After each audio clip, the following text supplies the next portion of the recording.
Okay, let's just open up the game now.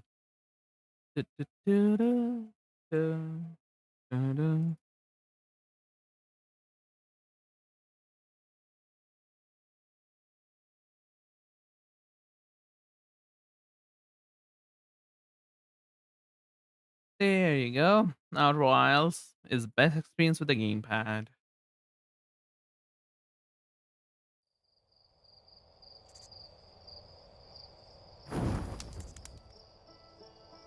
Oh, this music's so beautiful.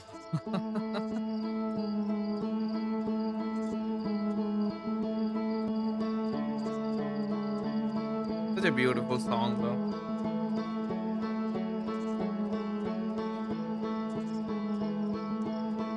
There's actually a playlist, full on album on Spotify if you guys want to check it out. And I will tell you, one of the song called 14.3 billion. That song is beautiful. That song is so beautiful. And the OST of Outer Wilds go nuts. It has like feelings to it, you know.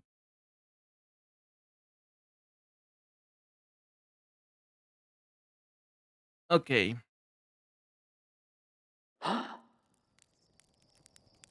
and that launched. That's the probe cannon that launch every single time that we go to the sky.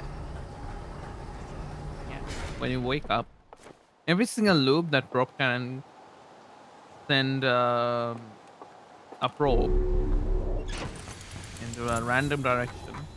So that is the stranger. That is the DLC version of it. You know, I will not tell you like how to get to the stranger. That's a nice mystery. Um, yeah, but you can get through it. That's the DLC part of it. You know, and yeah, we have to go to the vessel. But before vessel, we have to go to Twin Star, Twinners, the Hourglass Twin.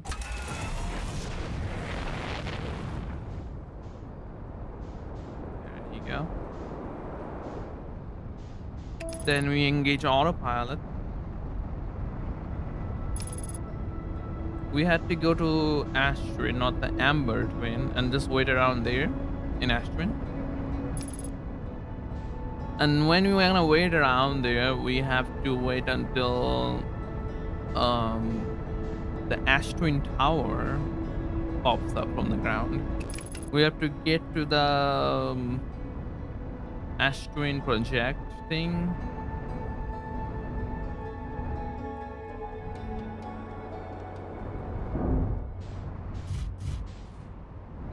That was not a good landing, but anyways. Let's see what is the perimeter. So that is routing that direction. We can just slowly land.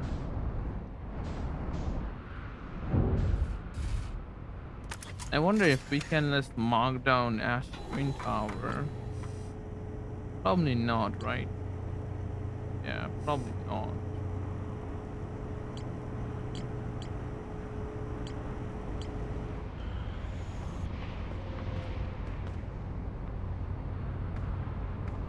Da, da, da, da, da, da. You know what? Since we are here, before we go to the end, let's explore like one last thing. That's going to be um where's the cannon thing? Oh, there you go. And we land right beside it.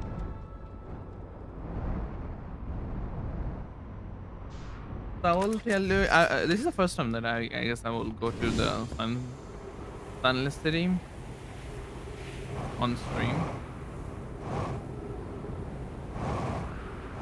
There's a small little indent over here, which lets you in here.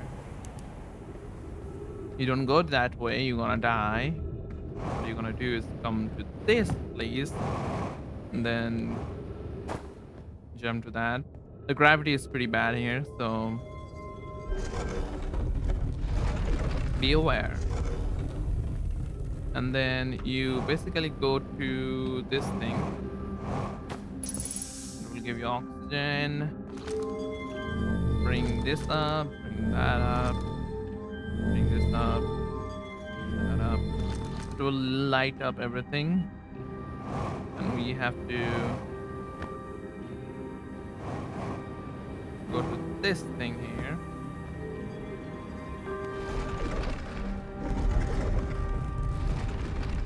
And we just follow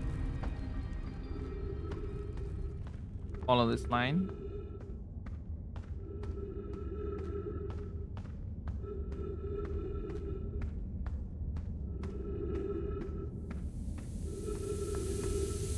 And the thing is, we cannot go to that unless the sand is right in the shear line of this. So we're gonna wait until we get to that. Because there's cacti over there. And if you really want to jump in there and try to jump in, it will sweep us down to bottom, which doesn't do anything. So yeah, just wait. Probably more light needed. This is terrifying, I know.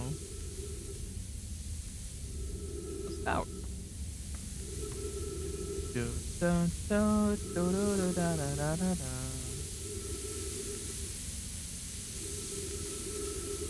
But the vessel says 23 kilometers.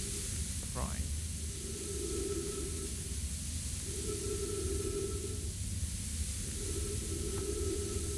So to reach this vessel, it's going to be like a little bit of RNG. RNG of your velocity, really. Once you like go past the 3 fishes, it's going to be really easy for you.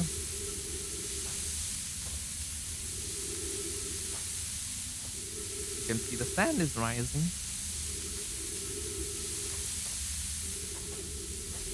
Dun, dun, dun, dun, dun, dun, dun, dun, dun.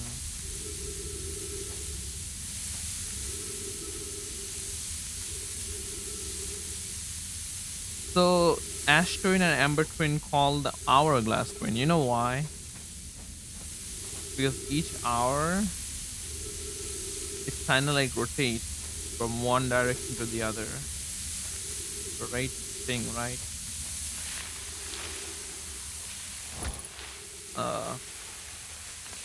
Punctured. Fine. Okay. Now we just have to try to reach. Okay, not this place. Just jump to this. And before we suffocate, we have to find a way. It seems like what the cactus are. Do not go to that direction. You're gonna die. Oh no, you have to go to here. So that will lead us to the high power station.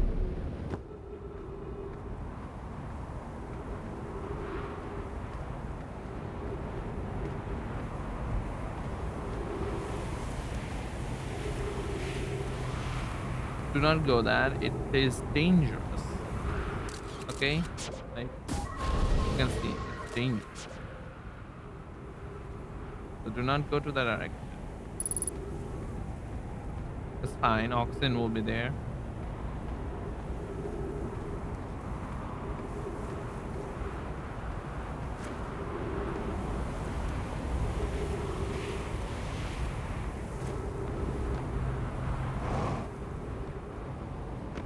Okay, now we have to just jump and launch ourselves right here.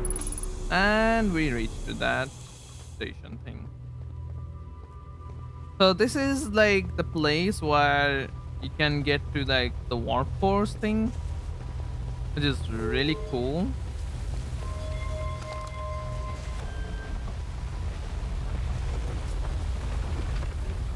And you can put one warp core, another warp core to create warp holes, and you can send just down there. Really cool thing to do. But yes, seems to be so this is the place where you get that information with the towers. Yeah, I didn't I came to here but I never get close to them. So there's no information that I already read through everything if I believe. But if I not, let's just read them again.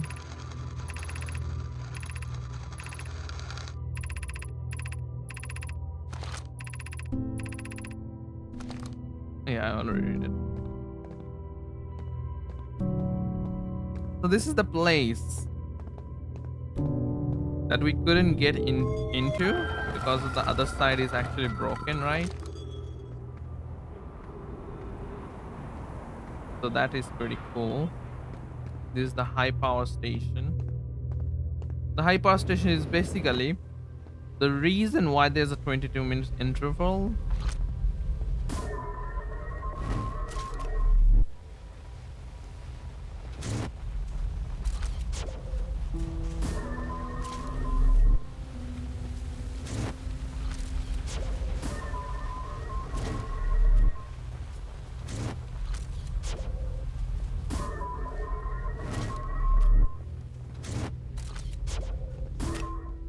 How do you do that?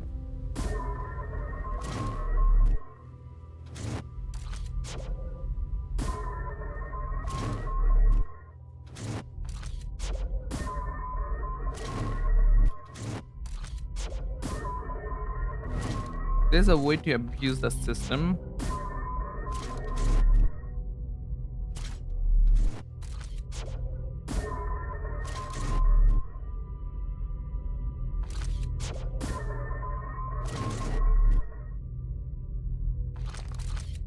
Yeah, I still don't know.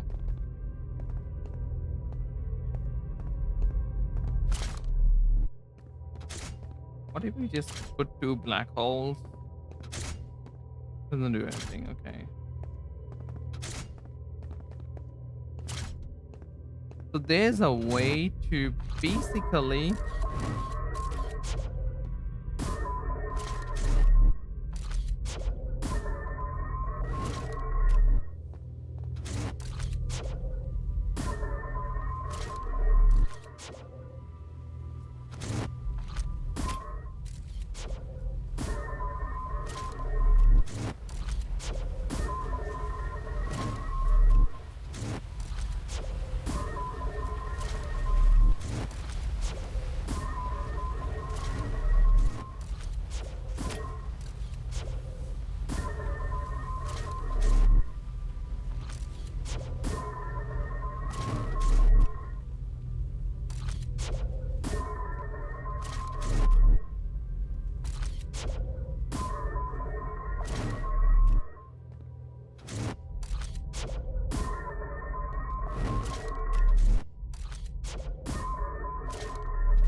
how do you do that?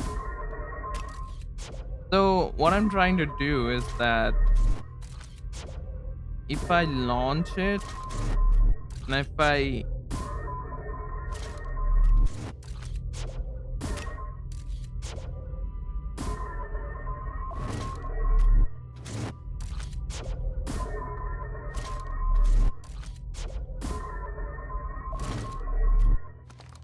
okay, that doesn't work.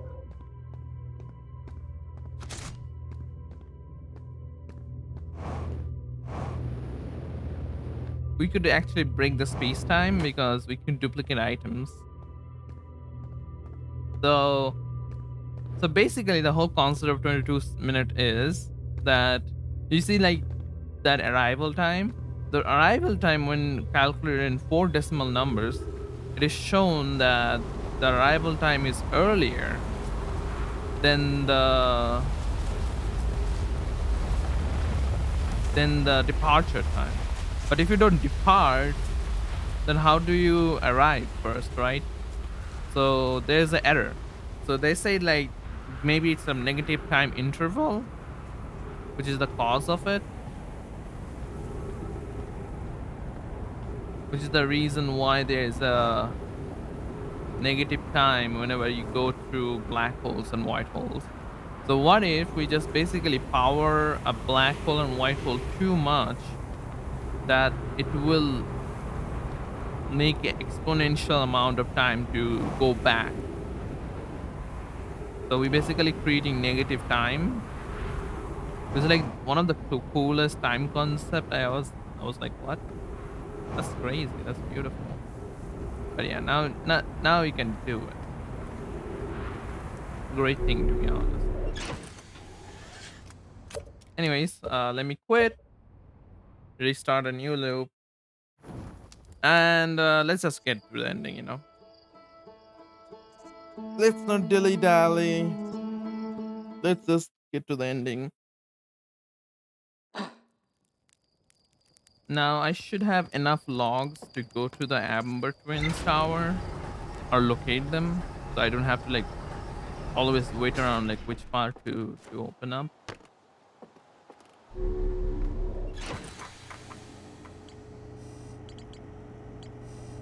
Oh, it doesn't show. Huh. Okay. So Hourglass Twins, Ash Twin.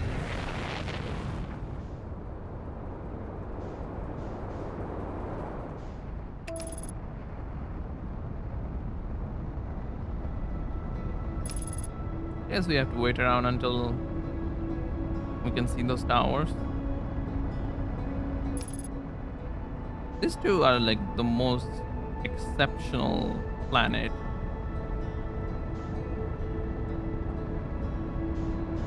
I hated them at first when you have to like wait around for the stand to deplete from here, and then you have to wait around from this other part and everything.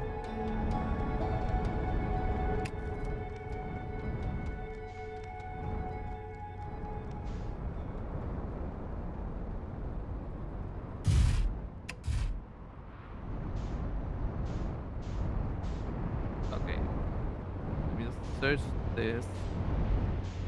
Oh.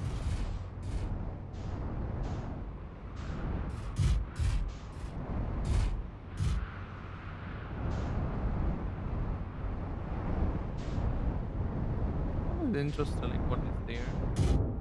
Oh,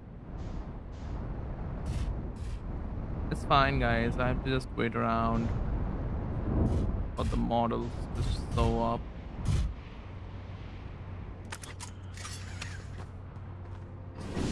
Let's see where we are.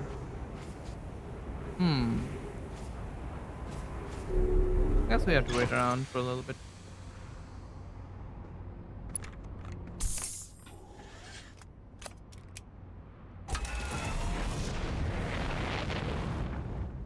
Da, da, da, da, da, da, da, da, da, da. Is the sand sucking starting now? Oh, it's starting. Hell yeah. Suck all the sands.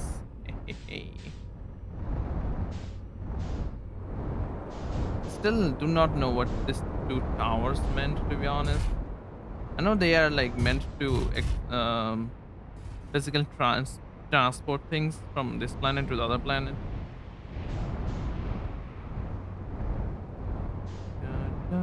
There's the sun tower. Very nice looking.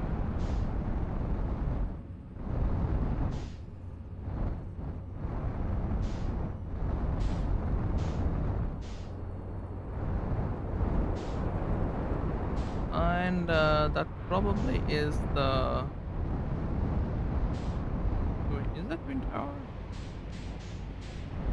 Seems like it.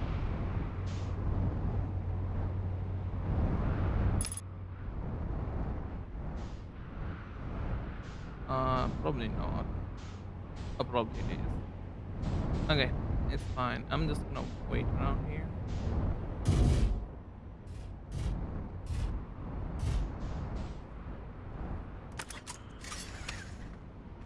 Ah, okay. wait around.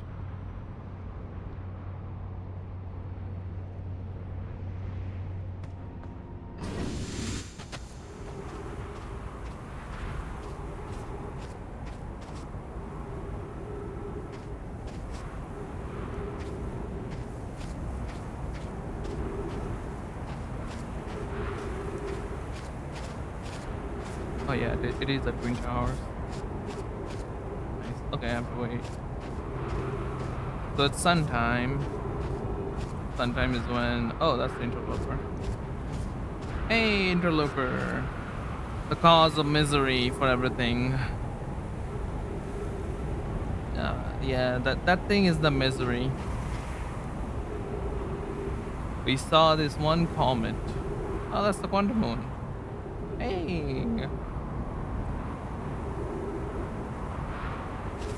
Supposedly, after this is the one chance that I get. Like after this go, I can go to the location, and then the next rotation is when I can get into the project, the Astron project, which is cool, which is nice. Let me just get here and get the oxygen fuel, and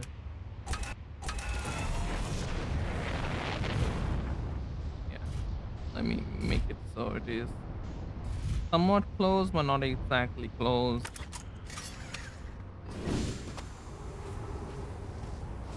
Let's get in. Dun, dun, dun, dun, dun, dun, dun, dun, dun. Slowly revealing.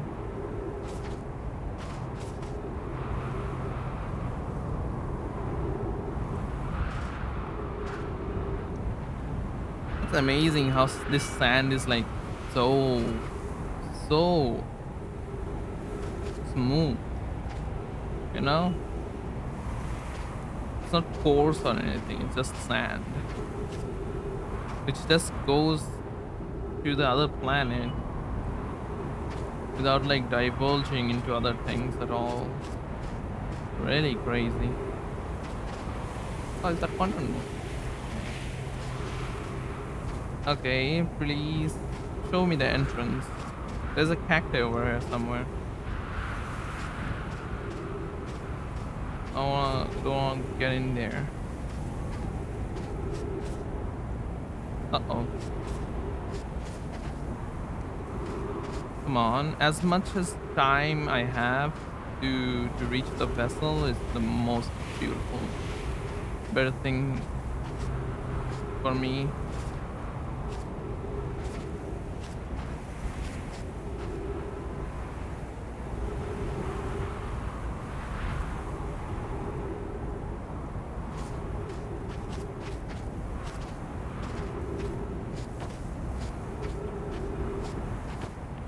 This is the place.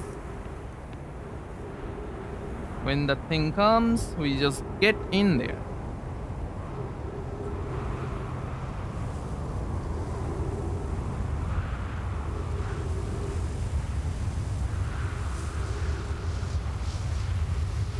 Okay, anytime now. Anytime now. Oh, I missed it. I missed it. Oh, I fucked it up. I fucked it up. Whoa, that's really bad. That is the only time, by the way, because the next rotation would be too little of a time for us to go to the vessel, which is it's a little bit of time consuming thing, but it's fine. We just have to wait around and get to the right position. I want to know one thing though.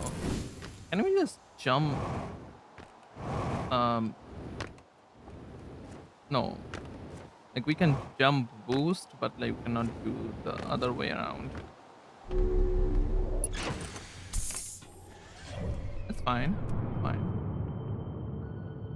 We just have to wait around and see.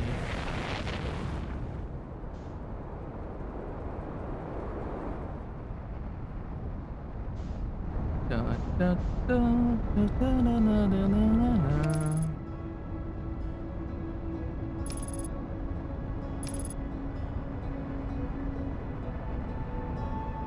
It's like 10 minutes or 12 minutes.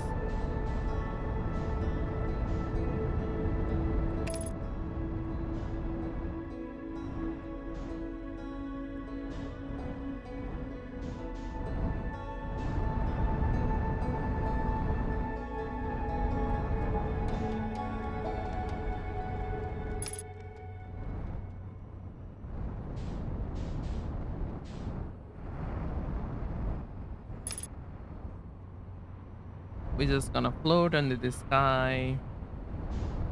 Probably not a good idea. Okay, start sucking the sand, please.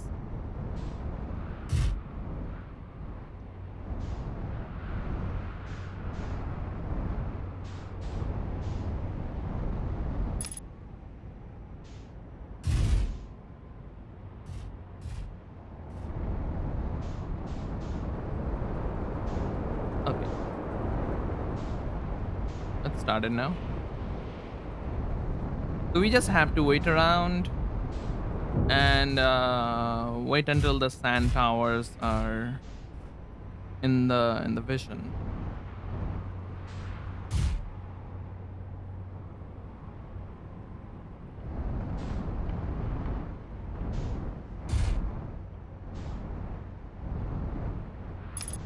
Which is going to be like a little bit.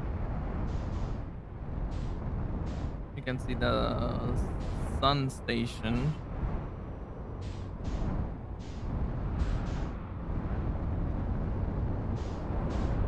Okay, there you go. That's the sun station.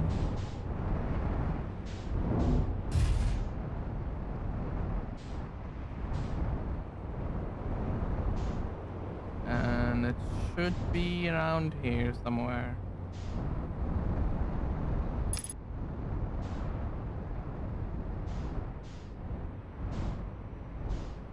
I wish we had a HUD marker for these things. Okay. Oh, that's Quantum Moon right there. Look at that. Magical being right there. Okay.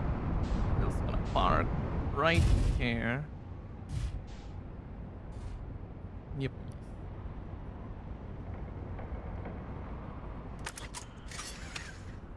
Are we gonna wait until the next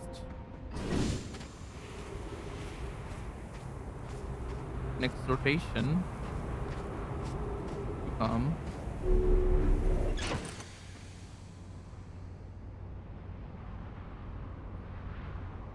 Because the next rotation is the one that shows the towers. Hey, Quantum Moon is pretty nice. Very beautiful thing.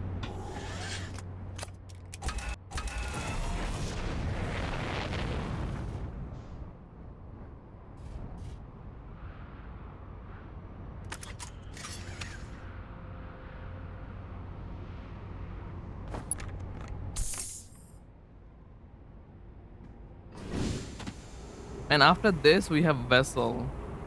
The vessel part of the thing is actually really hard.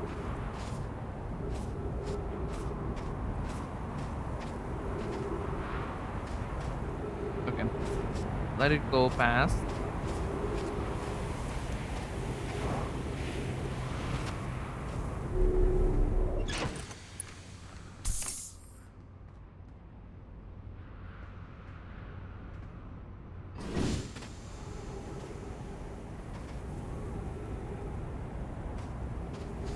So after this go past, we can finally reach to the station, the warp core thingy.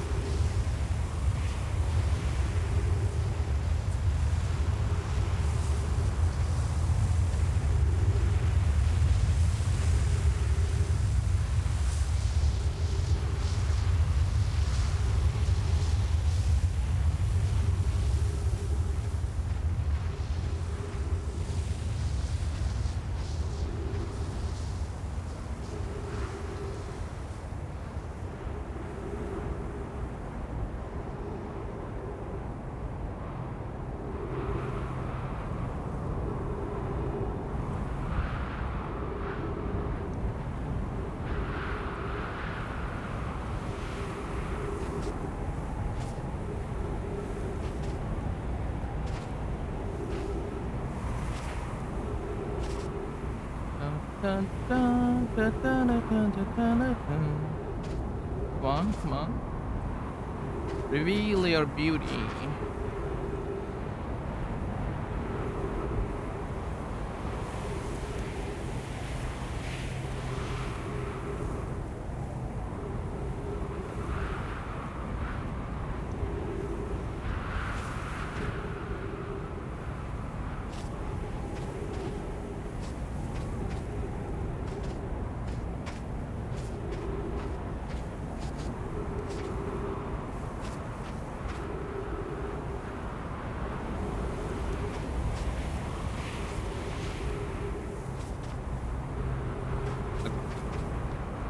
Start to reveal now.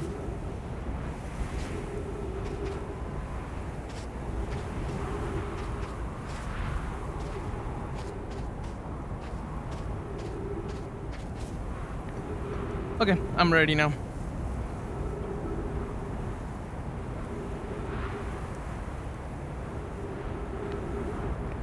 I wish the warp tower thing actually indicate when the warp tower is active, like light of some sort.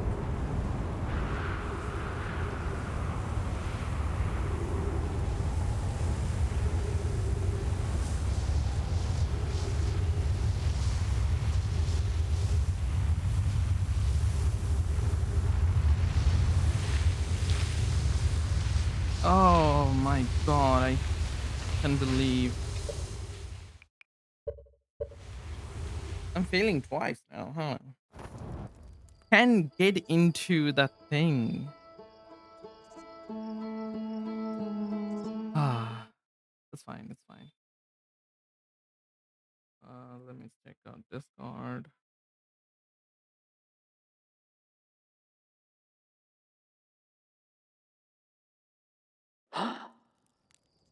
Oh, Water Tower was really close to us, huh?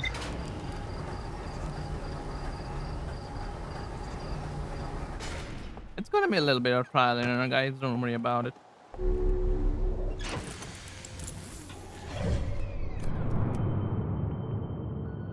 It's just a game of waiting at this point.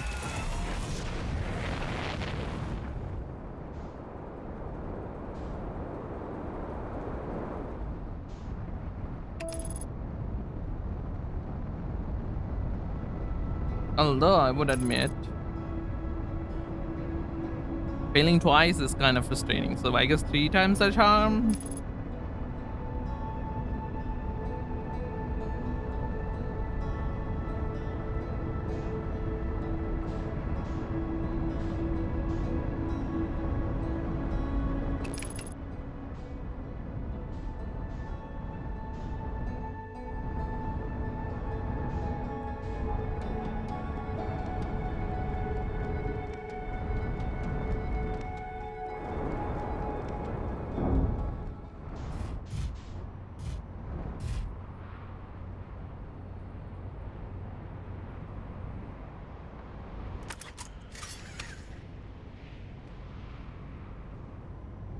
Da, da, da, da, da, da, na, na, na.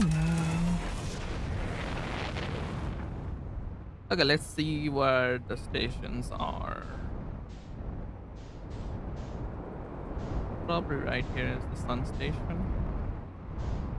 And then we have the twin station right there.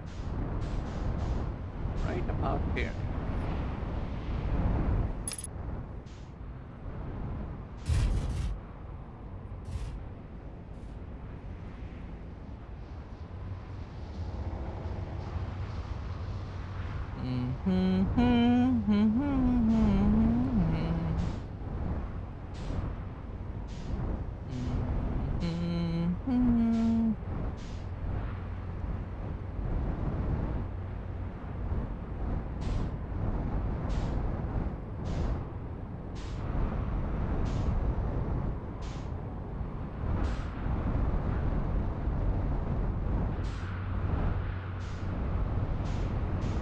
And what is the sun station again?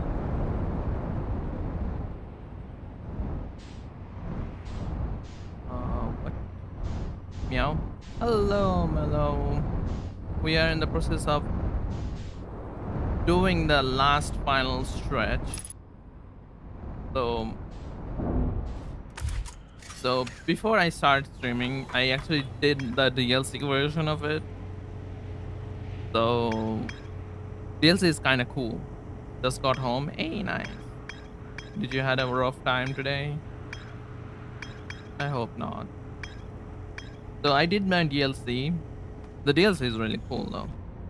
DLC gave you like some key information that you probably want to understand, to know like what and why everything happening, which is really cool that they actually explained all those things, which also mean that there will be no more DLCs in Outer Wilds because they already explained everything.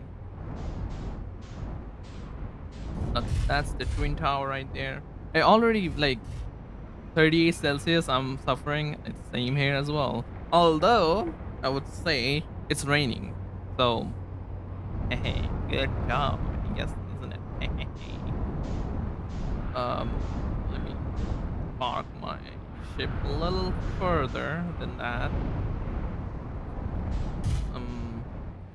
Do not wanna bring my ship to the thing.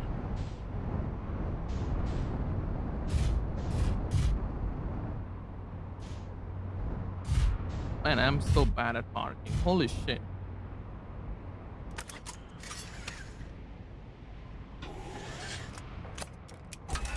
My balls are all sweaty with no mom spaghetti. I want to crack a cold one, but I get is a hot one. Put it on the freezer. Wait until 30 minutes and it's probably gonna get freeze. Yeah. So we actually attempted twice already and we failed twice already. So that's not good, is it? And this is my third time the charm, I guess. Dun, dun, dun, dun, dun, dun, dun, dun, dun, dun.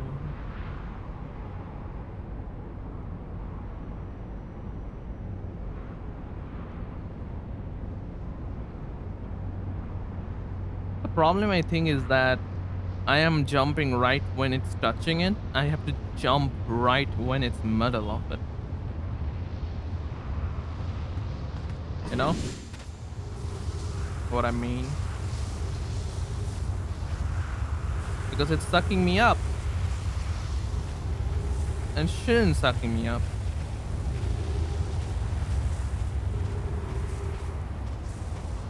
So yeah, what are you gonna do today, right? Basically, I have to go to the core and go to the vessel with the core. Yep. And then war from there, and that's probably the ending of it. Yeah. Then everything is like pretty much easy after that. And then we're gonna watch an hour-long video of the lore. Yeah. Mello, I think that you should put it on freezer right now. And when are you gonna like watch the video together? You can crack them up. I wish I had a beer though. Probably gonna get it tomorrow. Probably.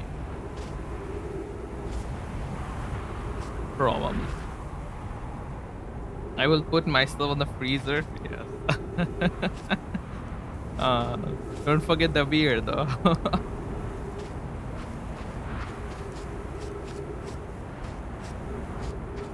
Come on, show me the door. Nice. That's the spirit.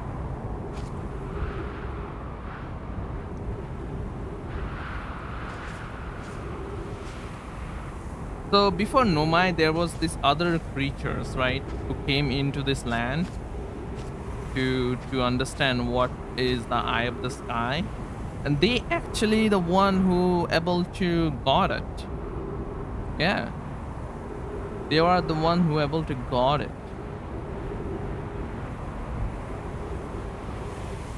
Okay, third time the charm, guys. If this doesn't happen, I'm killing the next African people. No, I shouldn't say that.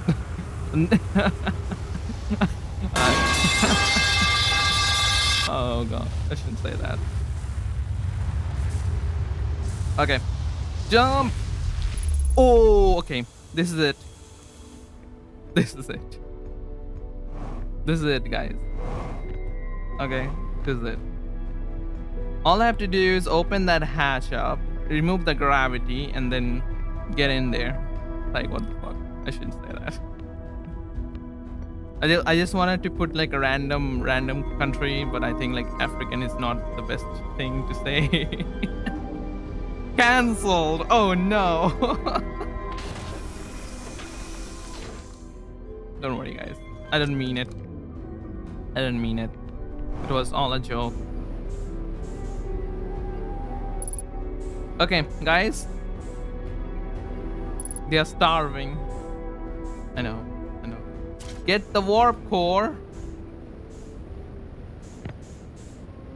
And then jump. Jump. Now that we got the warp core, all I have to do is, yes, we still have to do a lot. The music gonna start now. Cancel. Don't worry, guys. I didn't mean it.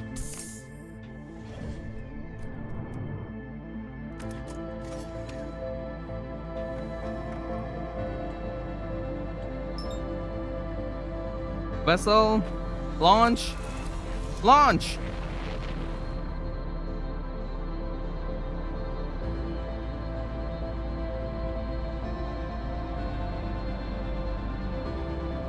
The music started early this time because the fact that it's the ending thing.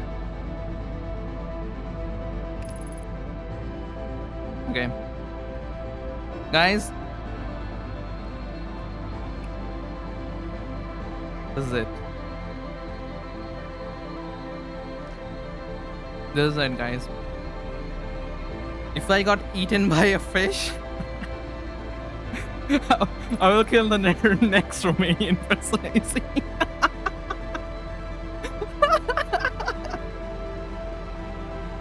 Oh god. I shouldn't say these things. Oh. Ayo.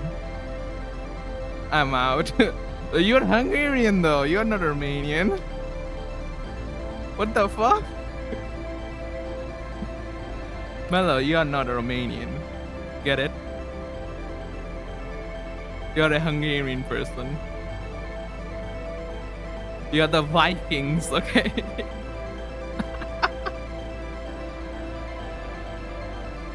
Okay. The vessel is there, right? I will see the distress signal coming from that area. And now we will see that it became twice. It's better to go for the red. You know why? Because there will be no fishes the first time. I'm suing you. What the fuck?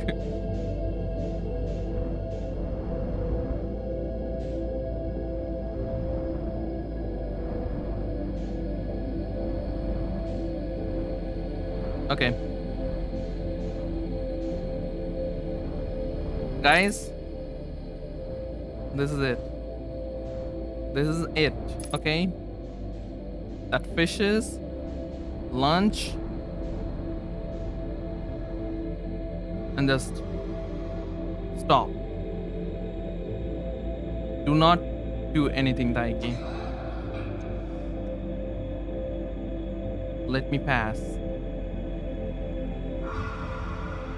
Let me pass. Do not do anything, Daiki. Put your controller down. Good thing is that because of you, that thing, I can see like, oh, it's like moving slowly, ever so slowly. Yeah, ever so slowly. Oh god. When we are when you're like really close to that red thing, there'll be no more fishes because there's only 3 fishes in here, and then we can just jump, go to the vessel.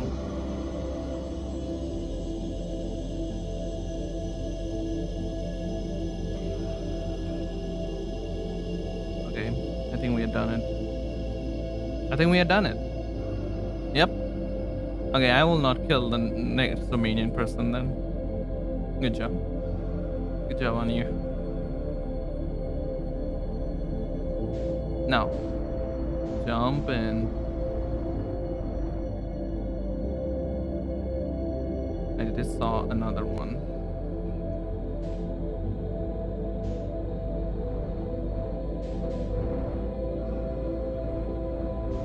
Okay. Done. We are done. We are done. We are so done. We are very done. Okay.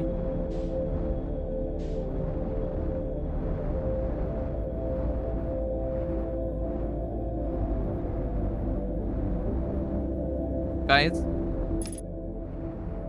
let's go.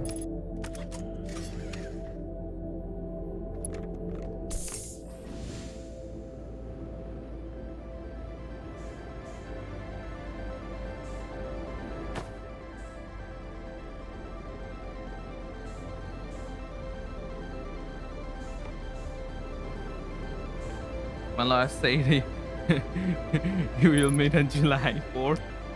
No, that's what the Zinless Zero is dropping in. I'm not doing it. Okay. We just have to put it in.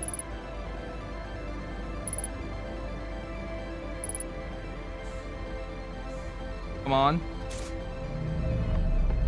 Gravity came back.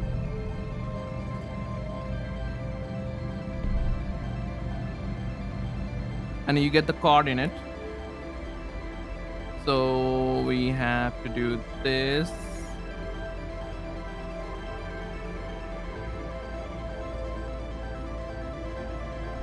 Next is you can see like the bottom corner. There's oh no, not this. There's the coordinate thing. We got that from the probe cannon module. Best thing ever. Oh. And then do this. Do that. This. Do that. And that's basically complete.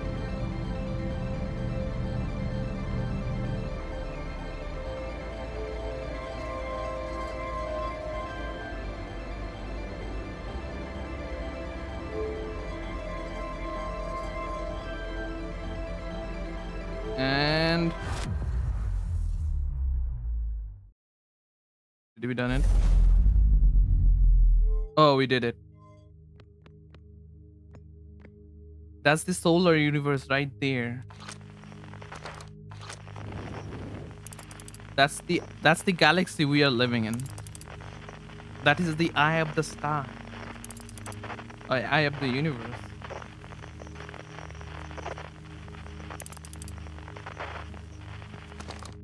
Because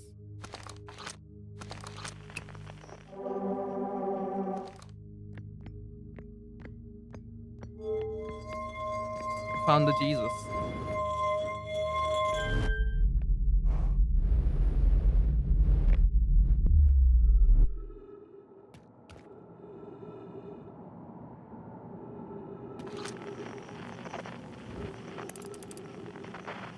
That's the vessel.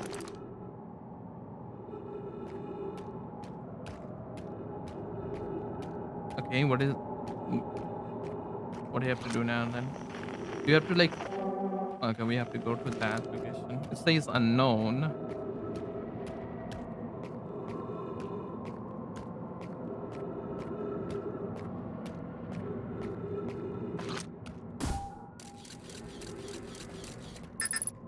Oh.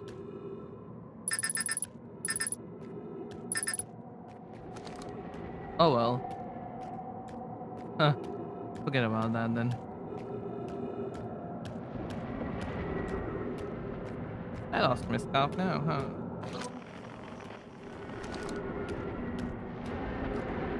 Jesus, what is happening over here?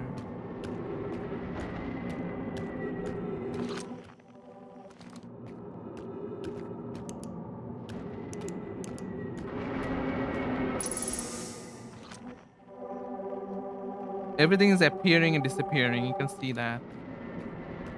Bro, what is happening here?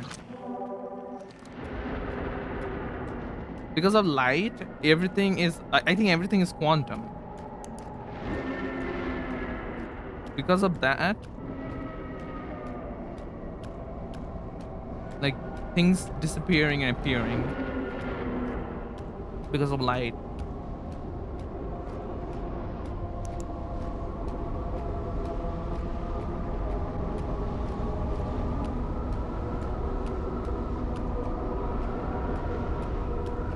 It's crazy.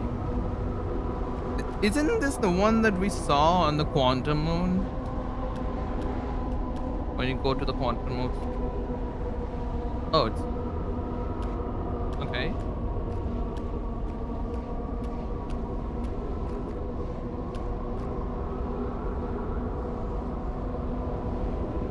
Oh, okay, I understand now.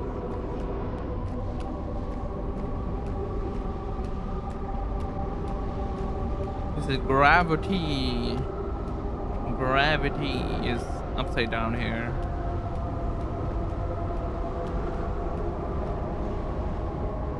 Let's go! Uh-oh. Oh Jesus. What is this?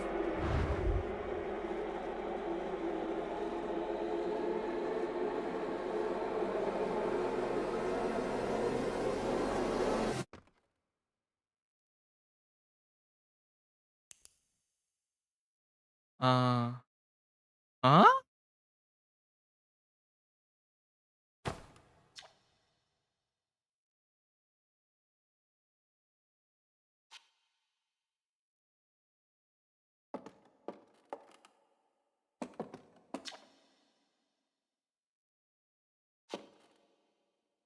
This is the statue that we are connected to.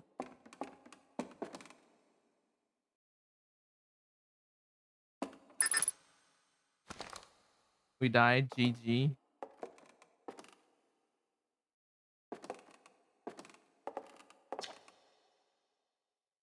Was built to receive transmission from our deep space satellite and housing some of the last ever photos taken from the entire solar system.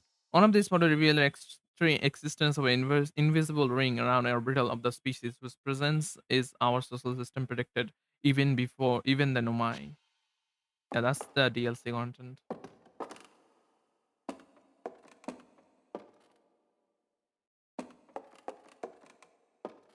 Yo, that's a supernova. At the end of its lifespan, our sun collapsed under its own gravity and then exploded in a violent supernova. Wait, that's changed. Ah. Oh, this is future. Okay. This is future.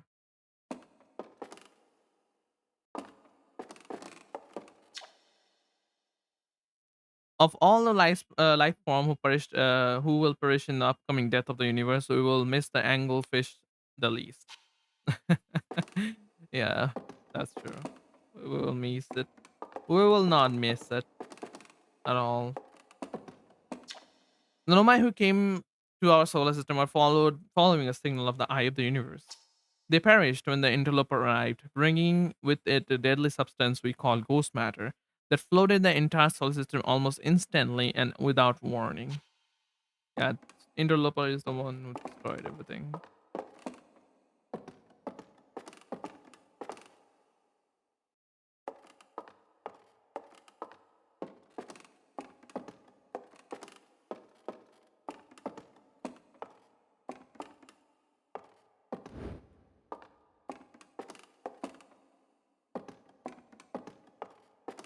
This is so silent, it's kind of frightening.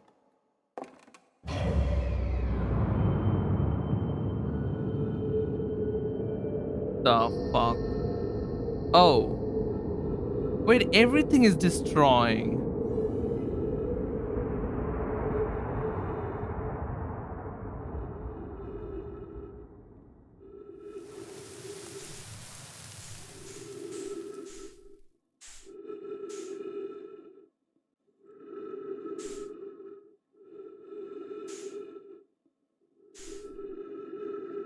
A new morning. Oh.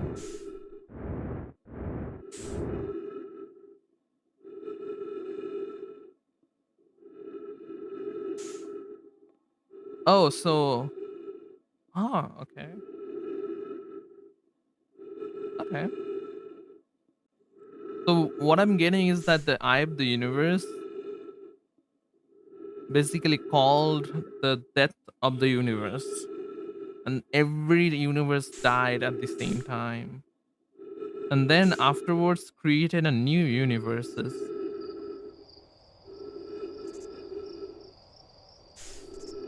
Oh, oh damn!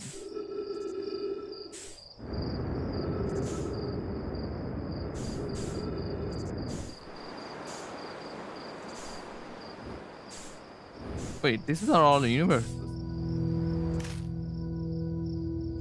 All of them are universes.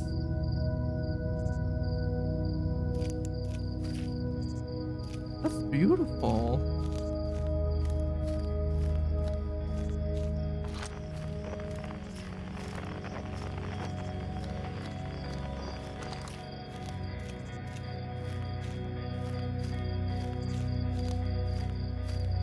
That's like a garden full of universes. I can see like the universe is dying. Oh, oh, oh,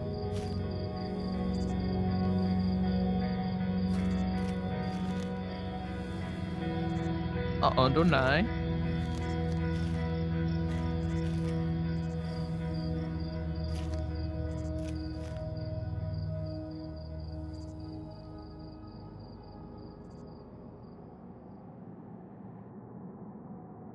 And excuse me.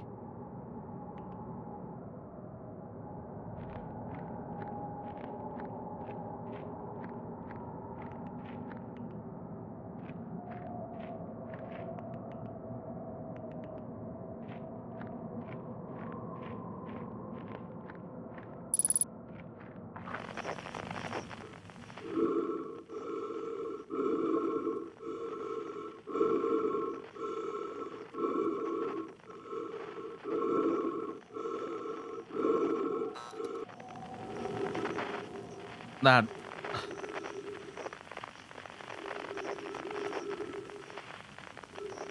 that was frightening as hell.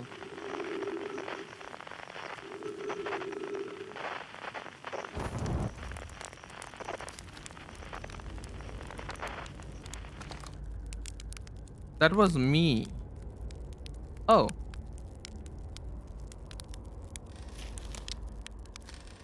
huh?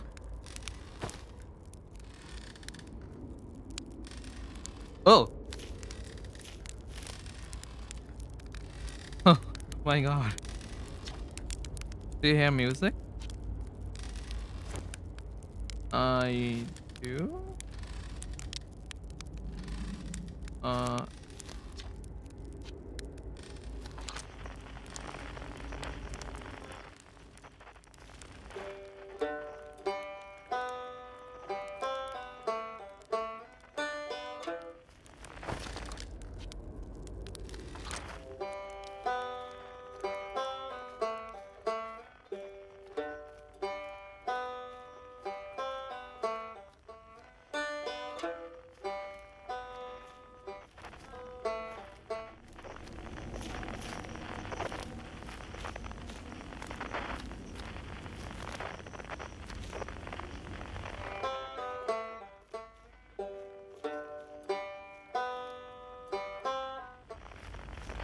uh,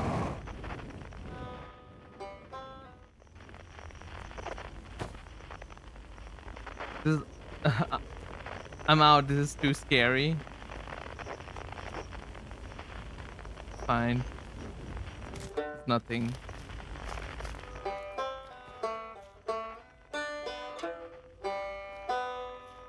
How to reach that?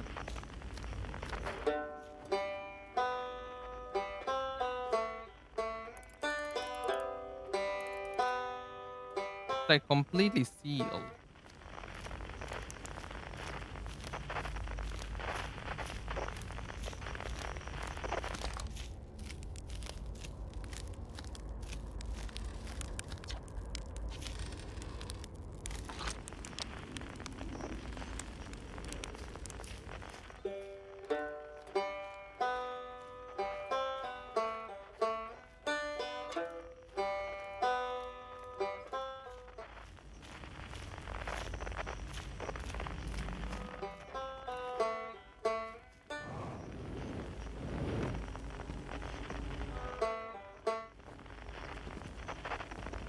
Oh, man, I should have my probe cannon, to be honest. It would be a little bit lighter. Oh.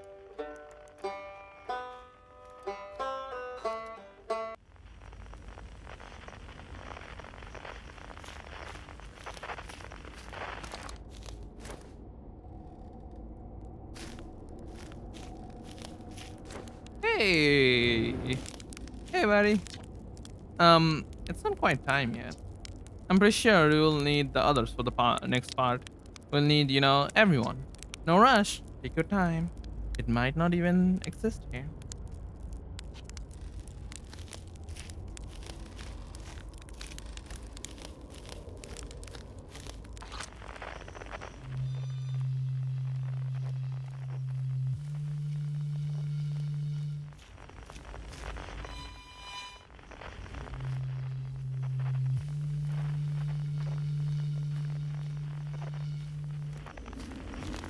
Ancient grade.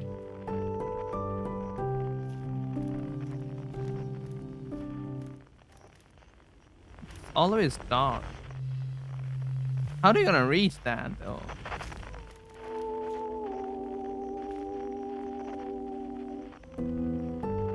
I think we have to like collect everybody. Oh, this is so beautiful. What is this?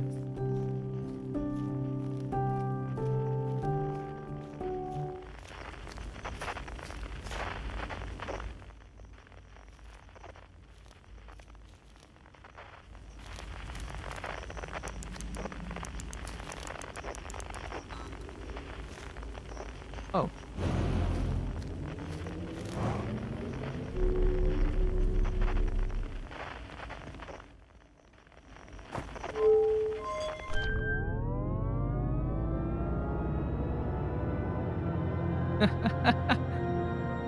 There's no mice.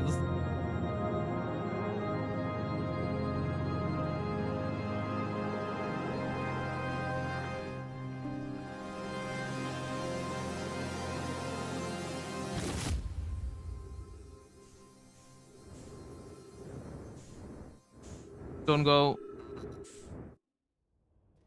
Ouch. Wait, did the Nomai came in here? Hypothesis. Everyone must be here before we can begin. Once they arrive, I believe we will be ready for the next step. I'm glad you remembered me. Aww.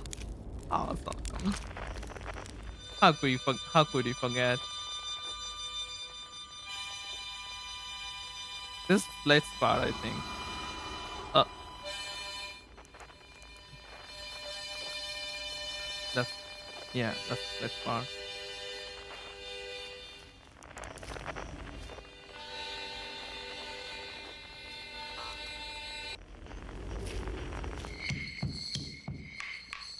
And this part is a little bit scary, but nothing can kill us really.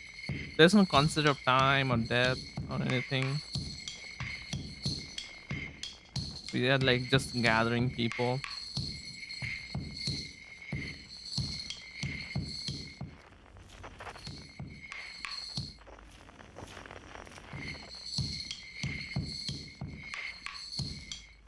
Uh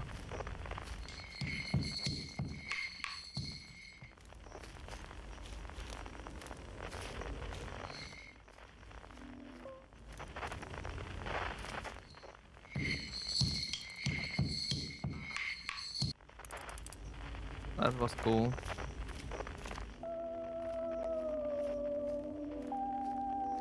This is new. This is I never heard.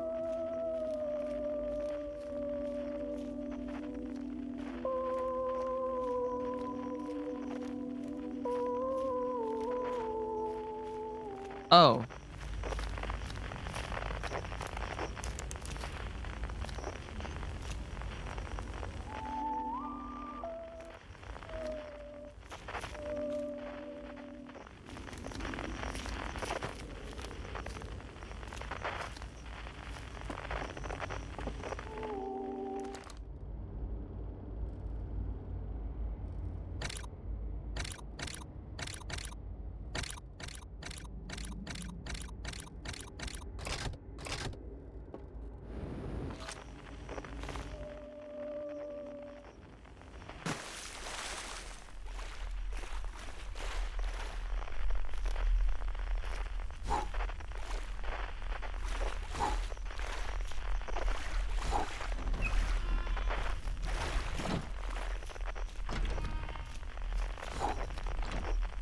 Ah!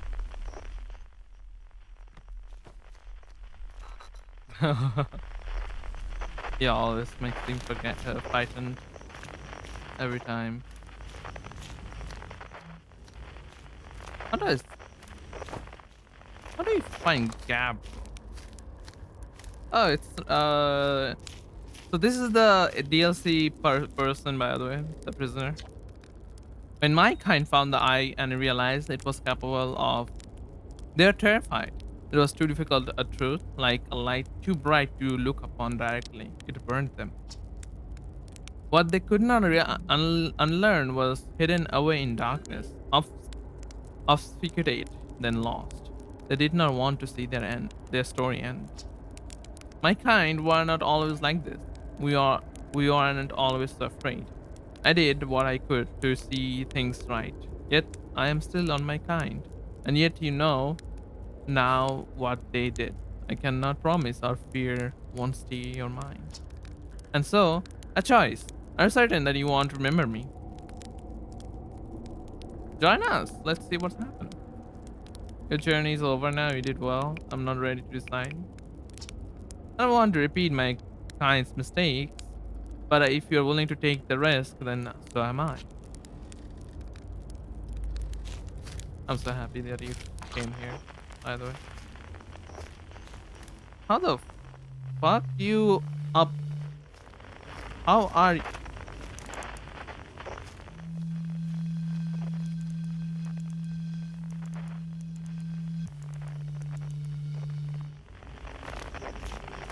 How the hell?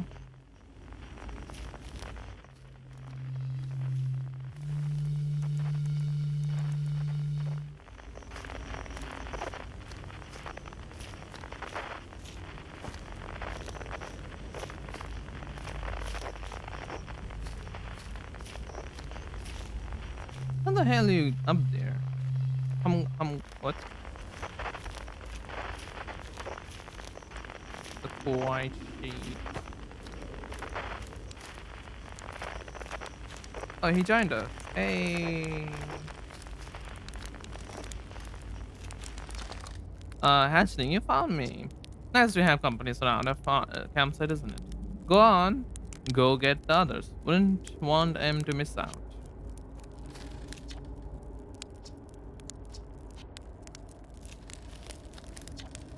Stars are beautiful, weren't they? Even if our stars is what ultimately killed us. I will wait here and remember them while you gather everybody. Oh, they're dead. Well, not that I don't know that.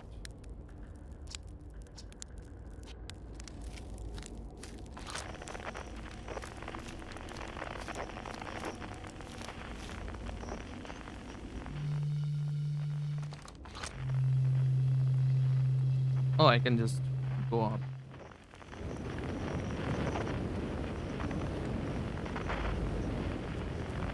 Oh, I can go up infinitely.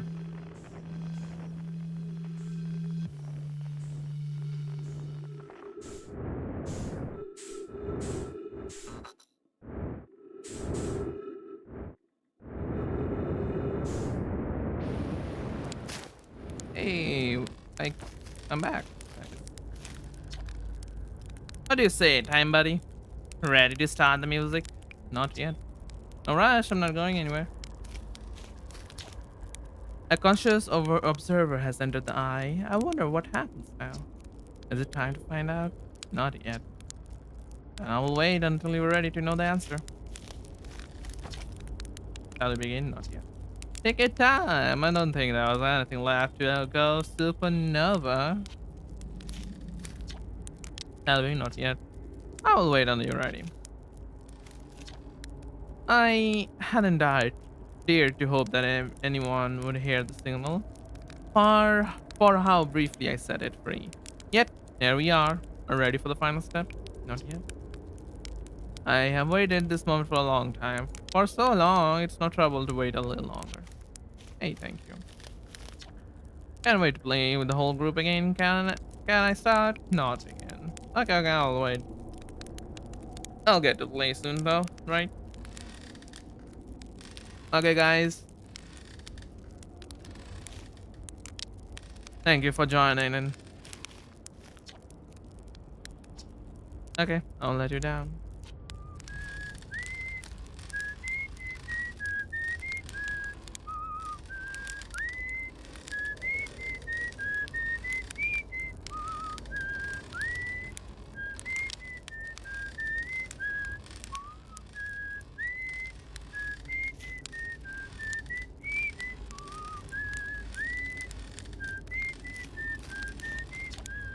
What you say? Should I get a all harmonica? Sure.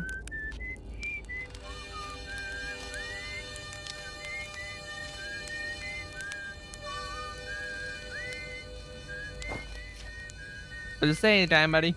Ready to start the music?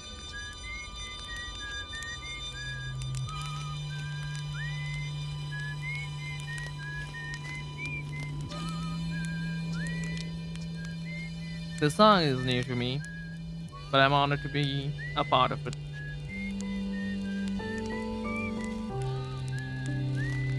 Oh, so this is piano. Oh, Lord. That's so beautiful.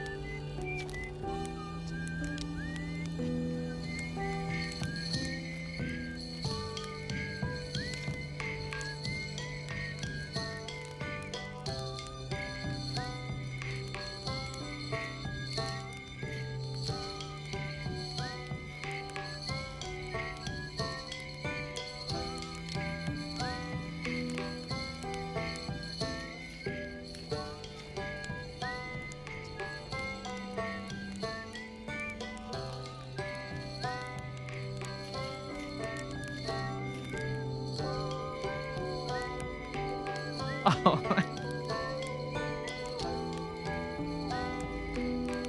what a freaking good game.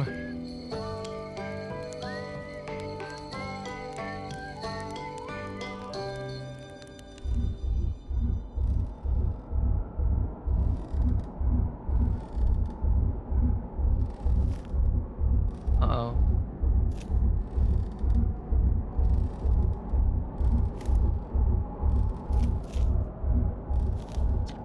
I learned a lot by the end of everything. The past is past now. But that's okay. I've never really gone completely.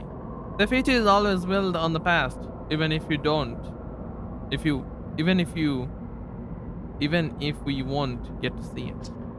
Still, it's, time for something new now. How beautiful. It's different than I did envisioned. What will happen next? I do not think it is to be feared. Whoa. How long it has been since I got to make music with everyone around a campfire. I'm really happy we're all here.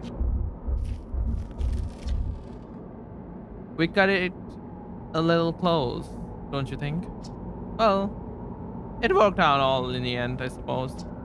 I hope there are our best days in the next one. I tell you what, this has been really fun. And I got to help make something pretty cool. So I've got no complaints. I mean, not me exactly, but close enough. It's kind of thing that makes you glad you stopped and smell the pine trees along the way. I believe we have reached the end of our journey. All that remains is to collapse the immuable possibilities before us. Are ready to learn what comes next? Not yet. It's tempting to linger in the moment while every possibility still exists. But unless they are collapsed by an observer, there will never be more than possibilities. Even if it's over now, I had a good time learning. But I think the rules are about to change.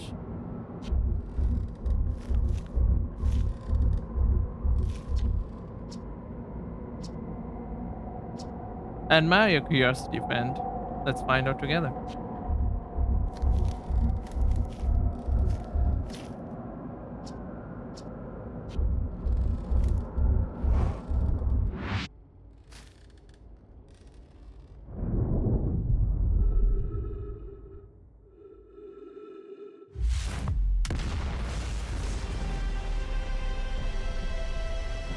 Oh, it's a supernova.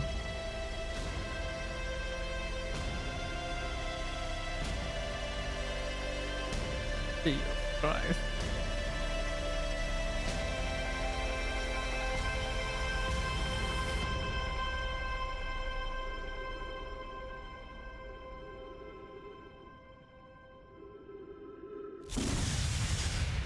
So in the end, we still died. Yeah. Everybody dies because of the fact that we're never meant to be.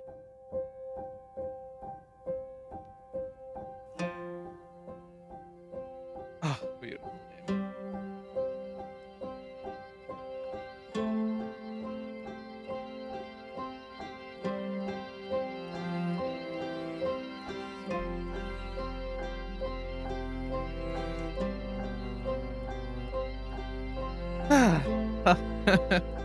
Oh, oh, beautiful.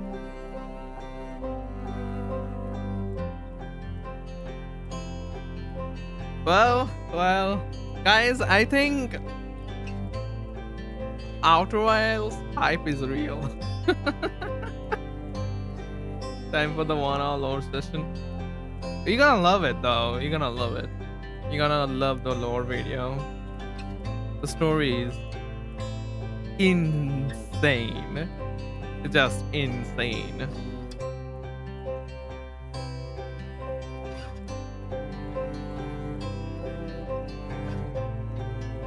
Oh, the music though.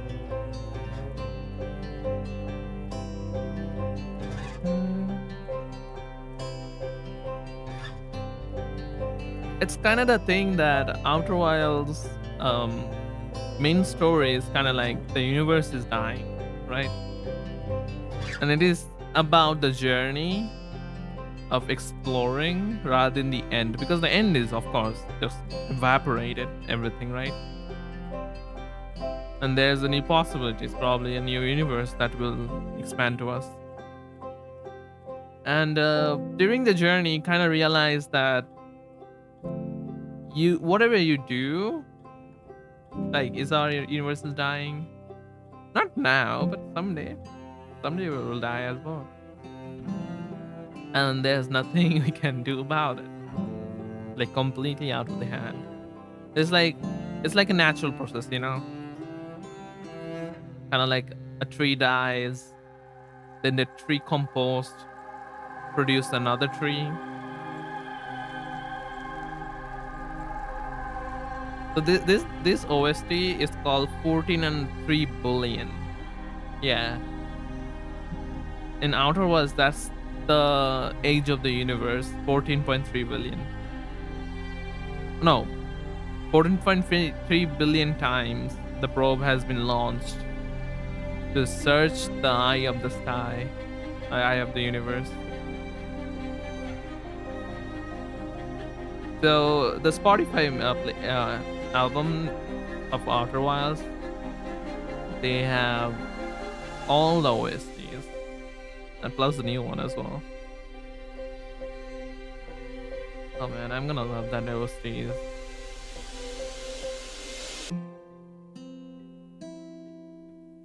Okay, let's go on journey to find the eye of the universe. Ah, maybe we just make a campfire and just talk about our stories together, you know? Rather than searching for a big ass thing, we just live in the present, learning the things. We have 30 million years to find it. I wish we have lived though. Such a great song. So, Outer Wilds and 13 Sentinels, Aegis Rim. The top of my GOAT list in terms of storytelling and narrative. It's beyond special. Just insane. Those two games, man. Outer Wilds and 13 Sentinels. Before Outer Wilds experience, 13 Sentinels was my favorite. And now there's a contender. Very few games actually make me like, oh damn. That's great. That's clever.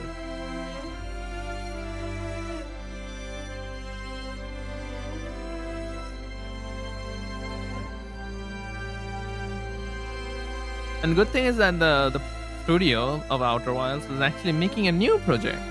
Yeah. They're making a new game, which I would assume gonna be as beautiful as this game. Like they got the love of people, right? They got the love of people. Outer Wilds 2? Probably not. Probably not. 14.3 billion years later. Ah, a new universe.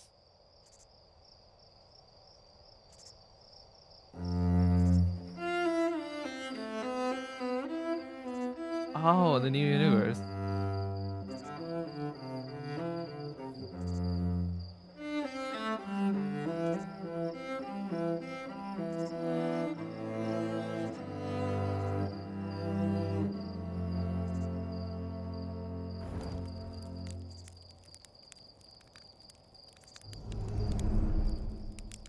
Oh damn, what is that?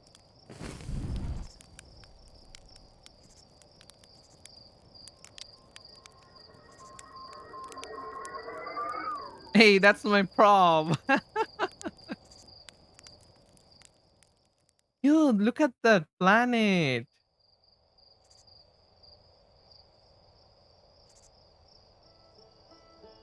An amazing fact is like that's the first thing.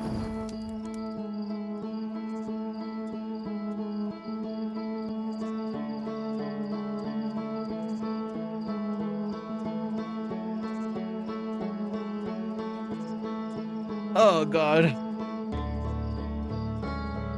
So the new universe started after 14.3 billion years later.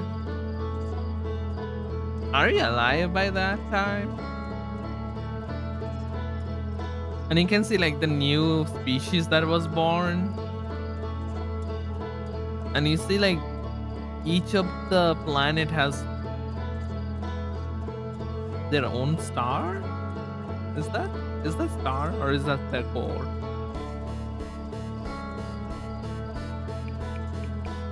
Oh, thank you, Outer Wilds. Oh, good stuff.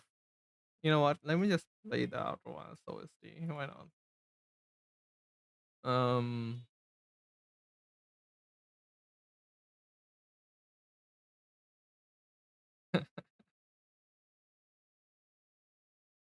Oh God.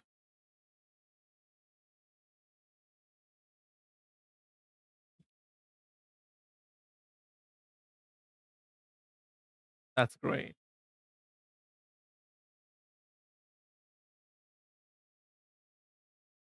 At least I can say that I played the greatest two games in terms of story, right? Jesus Christ. Jesus Christ. Okay, anybody who plan to play this game, stop watching me. Go play it already, okay? Don't get yourself spoiled. This game is like bad for watching on stream, really. Mellow, you already watched it, or already spoiled yourself, so that doesn't really matter. Buy the game though. Support the creator, okay? Buy the game. It's a culture.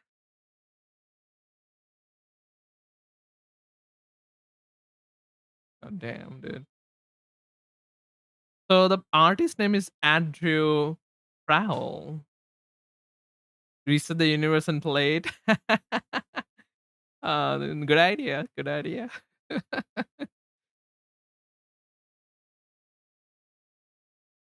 So there's a album called Echoes of the Sky that has 23 songs. Oh, I'm sorry. An original OST has 28 songs. Jesus Christ. Great. Oh. Oh. Oh my god.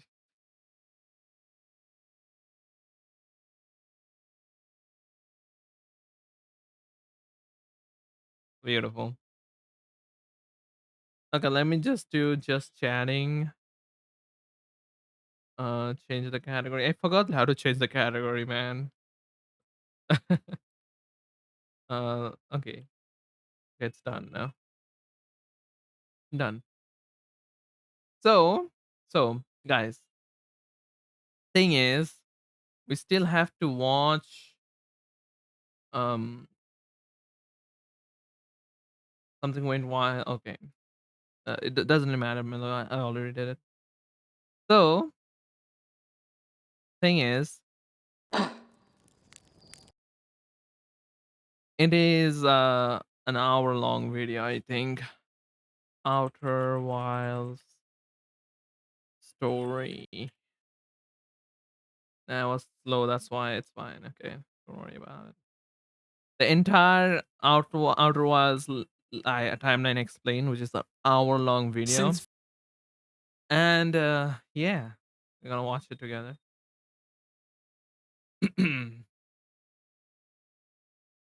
Da, da, da, da, da, na, na, na, na, na, na, na, na, na, da, da, da, da, da, da, da, da. Dun, dun, dun, dun, dun, dun, dun, dun, dun, dun, dun, dun, dun, dun. Okay, let me drink water. We're gonna watch it together.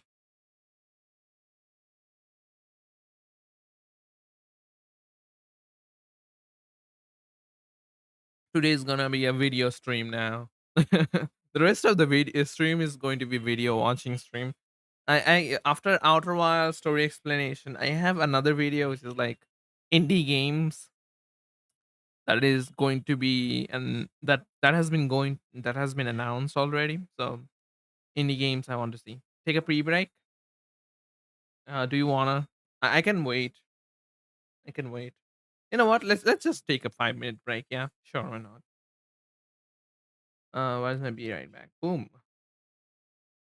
Let me just play something cute, nice, and cutie balls. Um.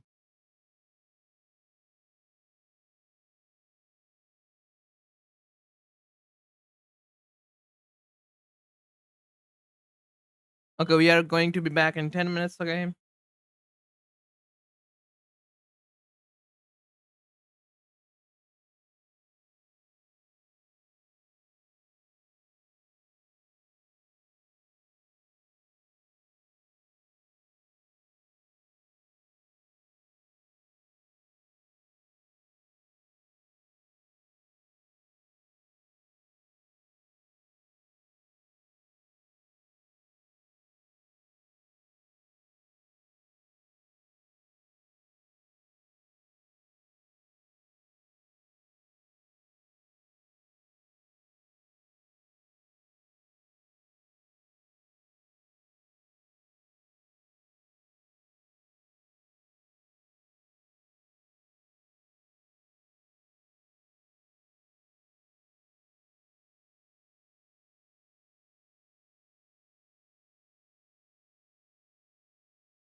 Okay, it nearly didn't take too much.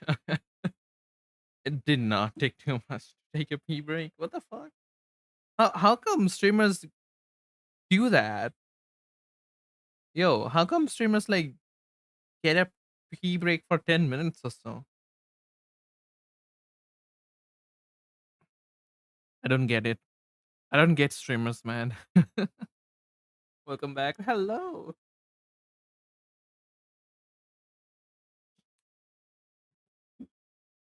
Okay. Washing a face, I don't know. I wash my face though. I I I wash my hands, wash my face, and I also wash my legs.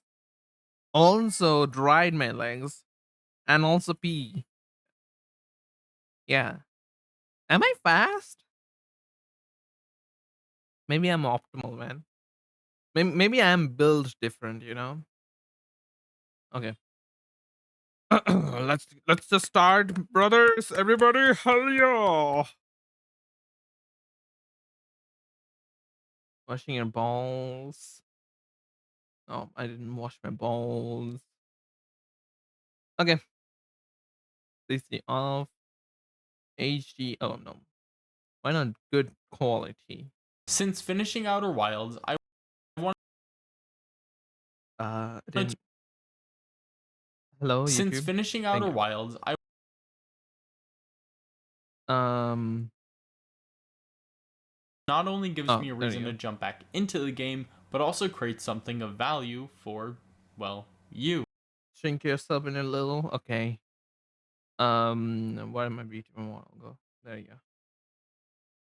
Your forehead too big.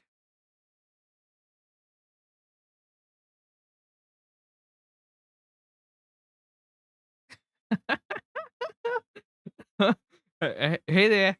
Uh. Okay, let me just do this. The video gonna be like this long, right? So yeah, it's fine. I can just be here. Yeah, just a little bit of yeah, yeah, just a little bit of.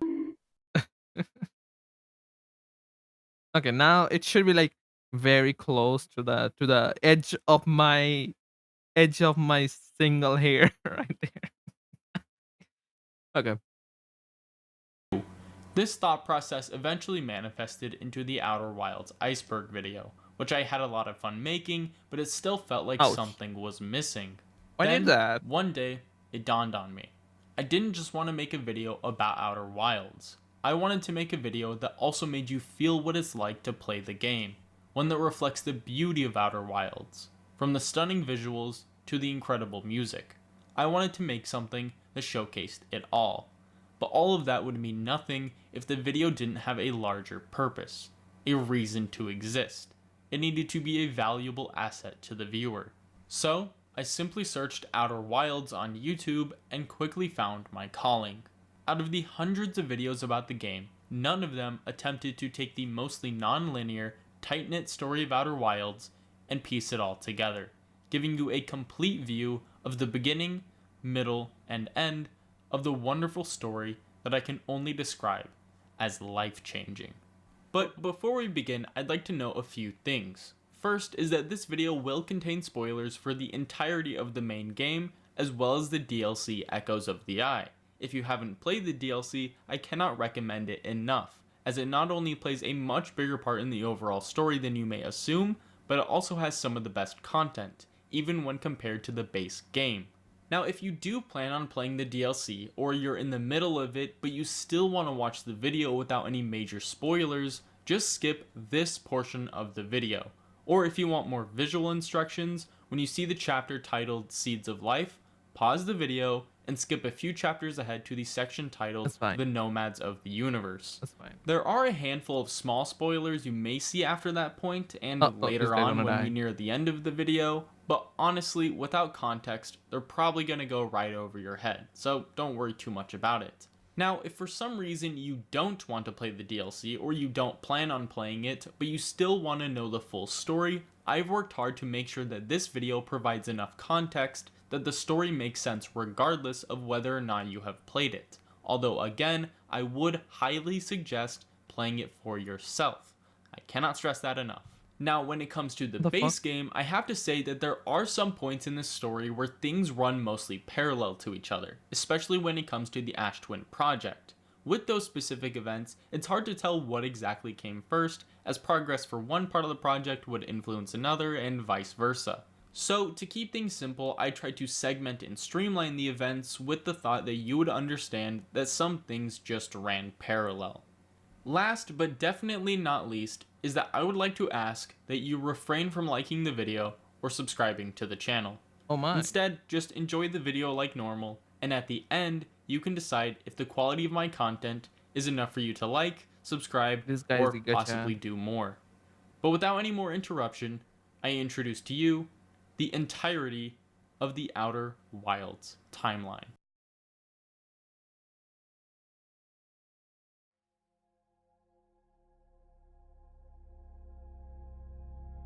The story of Outer Wilds doesn't begin with an aspiring astronaut waking up to a distant explosion, nor does it begin with the Nomai picking up on a mysterious signal from deep space. No, this story begins long before all of that. Before space, before time, before anything, there was the Eye of the Universe.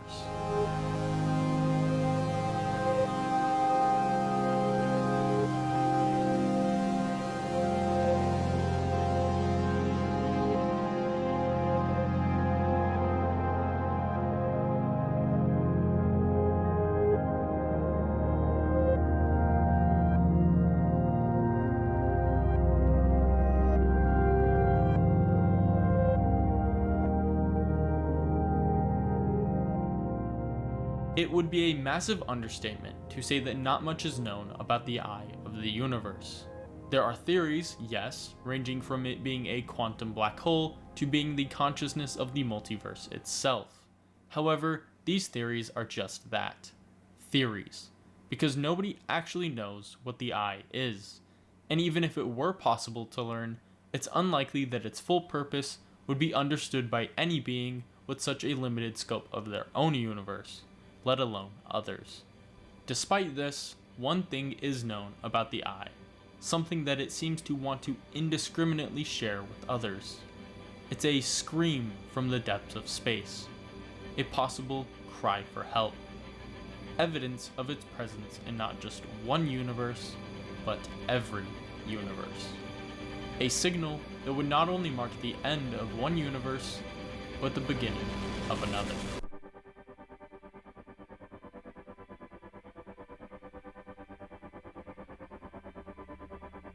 Damn. Every universe is born the same way. From a point smaller than anything you can possibly imagine, an entire universe lies dormant. The contents of everything, every atom, of every planet, of every star, of every galaxy.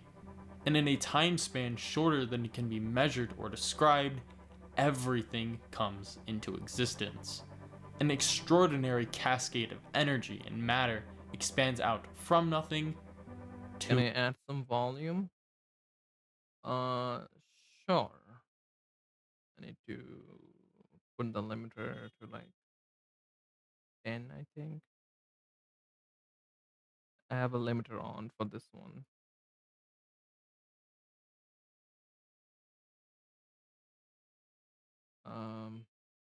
A cascade of energy and matter expands out from nothing to nothing.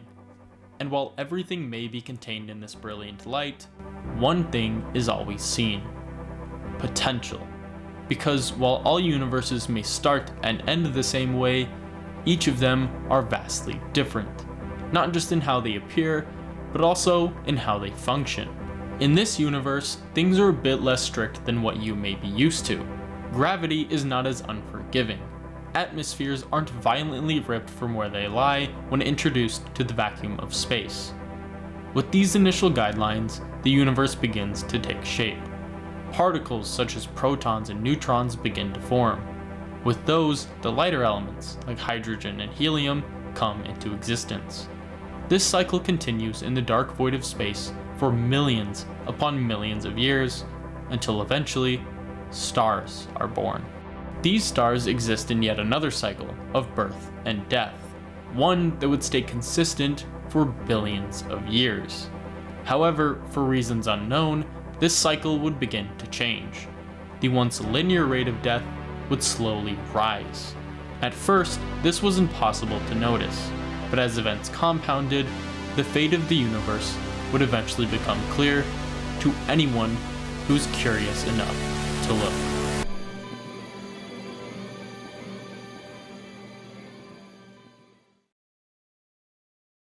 Thanks to the less than strict rules of the universe, life was not only a possibility, but a seemingly common occurrence. And while there are possibly hundreds, if not thousands, of civilizations in the known universe, there are only two that are of importance as of right now. Those being the Nomai and the unnamed species I will be referring to as the Alks. It's not entirely clear which of these two species first emerged. You can make inferences based on certain events, but it's never clearly stated. Regardless, on the cosmic timeline, they both just so happen to evolve at around the same time. However, it's the Alks who just so happen to be close enough to the eye to be the first to receive its ancient signal from deep space.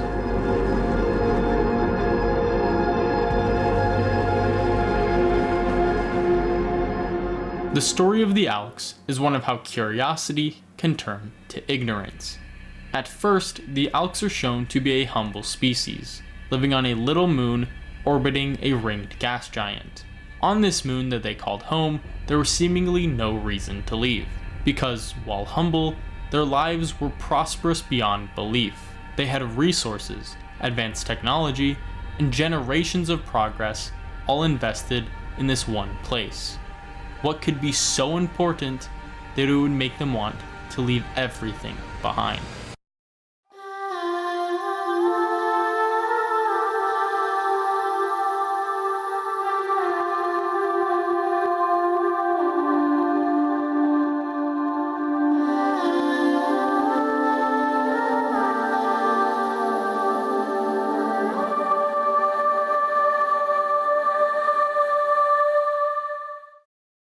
The discovery of the Eye of the Universe was the most important event in Alk history, not only because they would quickly discover its pre-universal existence, but also because it gave them something they never previously had, a reason to leave. It's presumed that the most curious and ambitious among them were the first to propose this idea, one that not everyone may have agreed with, but that captivated enough to warrant the biggest project in Alk history, a project that would not only mean abandoning their moon, but also harvesting it, to the point of uninhabitability. Their plan was to pull resources from the moon to construct a large ringed space station, visibly similar to that of their home world. And after years, possibly decades of development, the station was complete. It's unknown what they called this station, but eventually it would be known as the Stranger. Every single Alk was to abandon the moon that they called home, because now they had a new home that they would use to embark on a lengthy journey to uncover the prime mystery of the universe.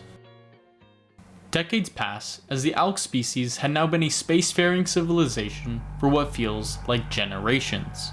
In this time, they would document their journey to the Eye by embedding their story on slide reels.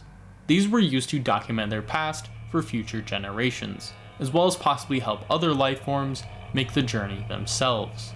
It was also at this time when the Alks would conceive grand ideas of what the signal's origin was.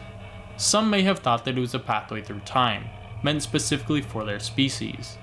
Others hoped that it was home to answers about the meaning of the universe and their place in it. These seeds of hope took root in their culture, so much so that they began to worship the signal itself. A temple was constructed as a way to show their everlasting commitment to their species' great gambit. However, this would all change when they arrived at their destination.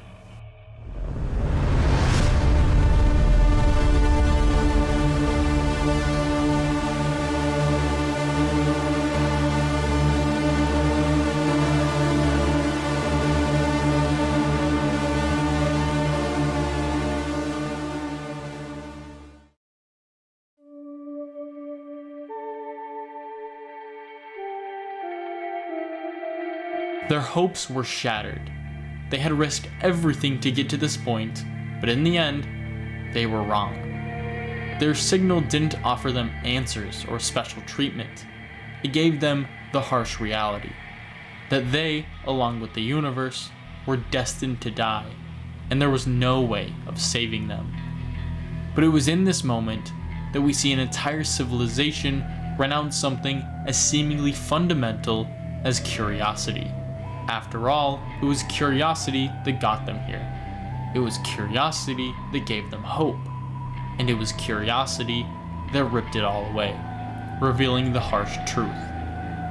The Alks would destroy their temple, and not only that, it would also begin construction on a device that would keep anyone else from being deceived like they were. They would even go so far as to cloak the stranger, to keep unsuspecting visitors away. Years pass, and the Alks, being a stubborn species, continue to cling on to their resentment. In fact, they have grown even more bitter, as they have now fully realized the weight of their decisions. They will never be able to go back home, and this place that they have built has only been a constant reminder of what they lost. This gives a few select Alks an idea. They see the place they live in as a reminder of what they lost, not because it's too similar, but because it's too different. It's an artificial facade of a better place they can no longer go. But what if they flip that idea on its head? What if, instead of trying to go back, they bring their home here? A prospect that, while far-fetched, isn't impossible considering their technology. With this idea, a new plan is born. One that they believed would mark the end of their suffering. A final project that once again would have them abandoning their home to build a new one. The idea was simple. Using their advanced technology, they would construct a virtual world nearly identical to that of their home world. This would not only allow them to fix their current situation, but also, as they would soon learn, live far longer than their physical bodies would allow them to. There were two devices crucial for this project's development. The first were the fires that glowed a brilliant emerald green. These were spread around the stranger as hubs for the simulation itself, a sort of server that would host the bulk of the data required for the simulation. However, another device was required if this simulation were to feel real, a handheld device that would have to calculate the detailed graphics to make it look real. This was what the bulk of the research was dedicated to, as each iteration of the device would constantly bring up new challenges or sometimes even discoveries. One of the many discoveries revealed that this device would continue to work even after the host physically died. This meant that they could go into the simulation and stay there for eternity. Even if every star in the universe were to explode, they would live on forever. One of the many things that they may have even thought the eye would do for them. Soon enough, the project was complete, and every Alk made their way into the simulation. They were not to wake up, each of them fully content to live out the rest of their eternal lives in complete ignorance. All except one. This is god damn. So they basically discovered the eye of the universe first, and then realized that eye of the universe basically signaling every universe that they will die at one point. So because of that, they could not take that seriously and clog that signal in so that nobody else could find it. And then they created this artificial simulation where they will live in a dream even if their body dies. That's that's insanity. That's just insanity. Holy shit. Absolutely.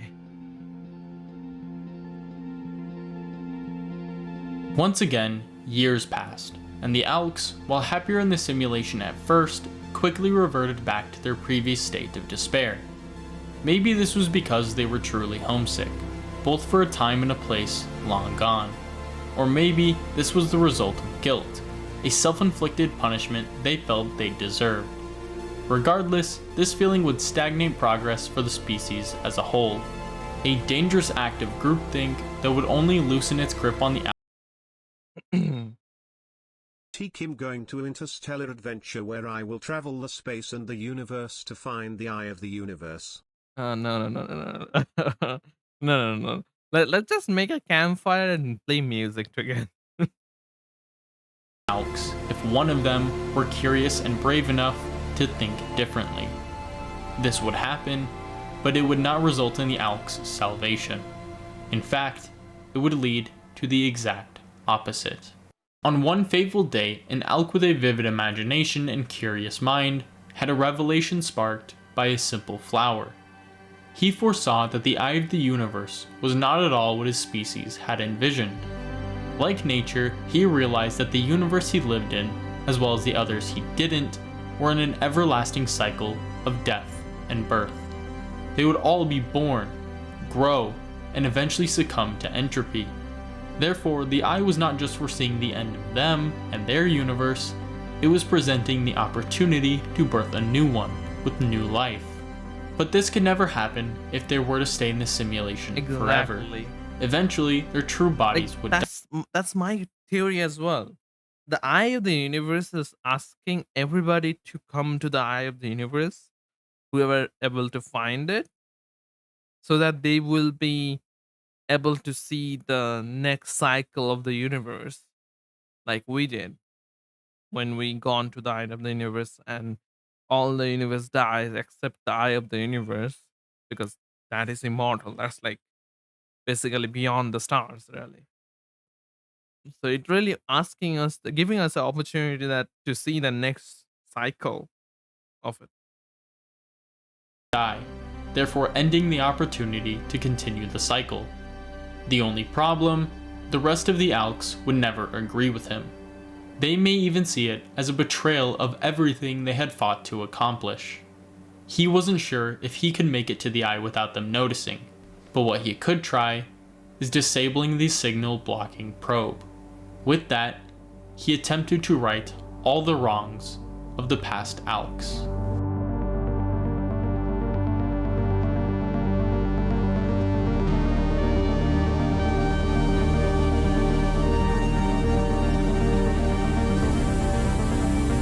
Upon disabling the probe, the signal was free to alert anyone who was capable of receiving it.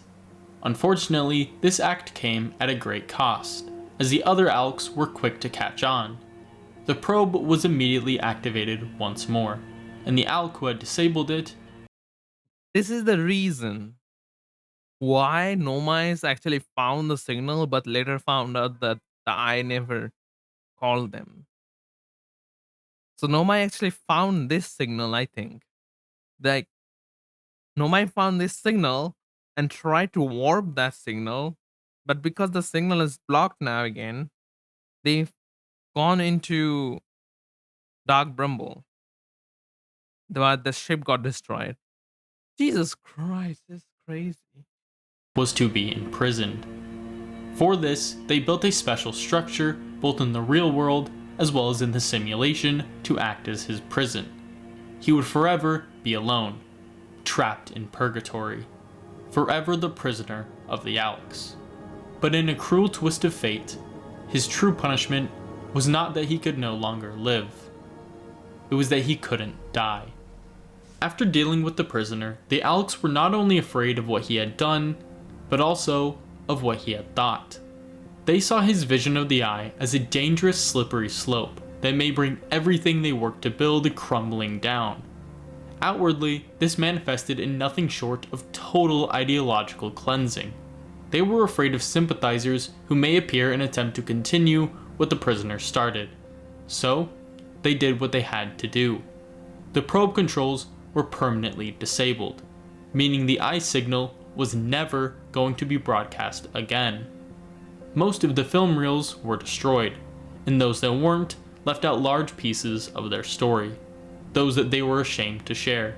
The prisoner's house was burned down, and further safeguarded by alarm bells.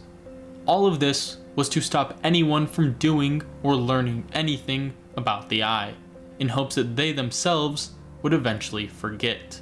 Because, in reality, they weren't afraid of what may happen if somebody continued what the prisoner had started. They weren't even afraid of someone reaching the Eye.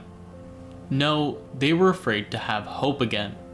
Because the last time they had hope, they lost everything. And it's that very fear that would lead them to seclude themselves in their simulated world for the rest of time. Little did they know, this would not be the end of their influence. Because unknown to them, what the prisoner did was not only free the signal, but change the course of the universe itself. Yeah, the signal is still going through. Oh no. Oh no.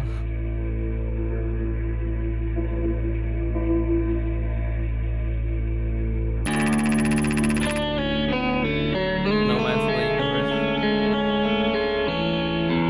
Not much is known about the origins of the Nomai.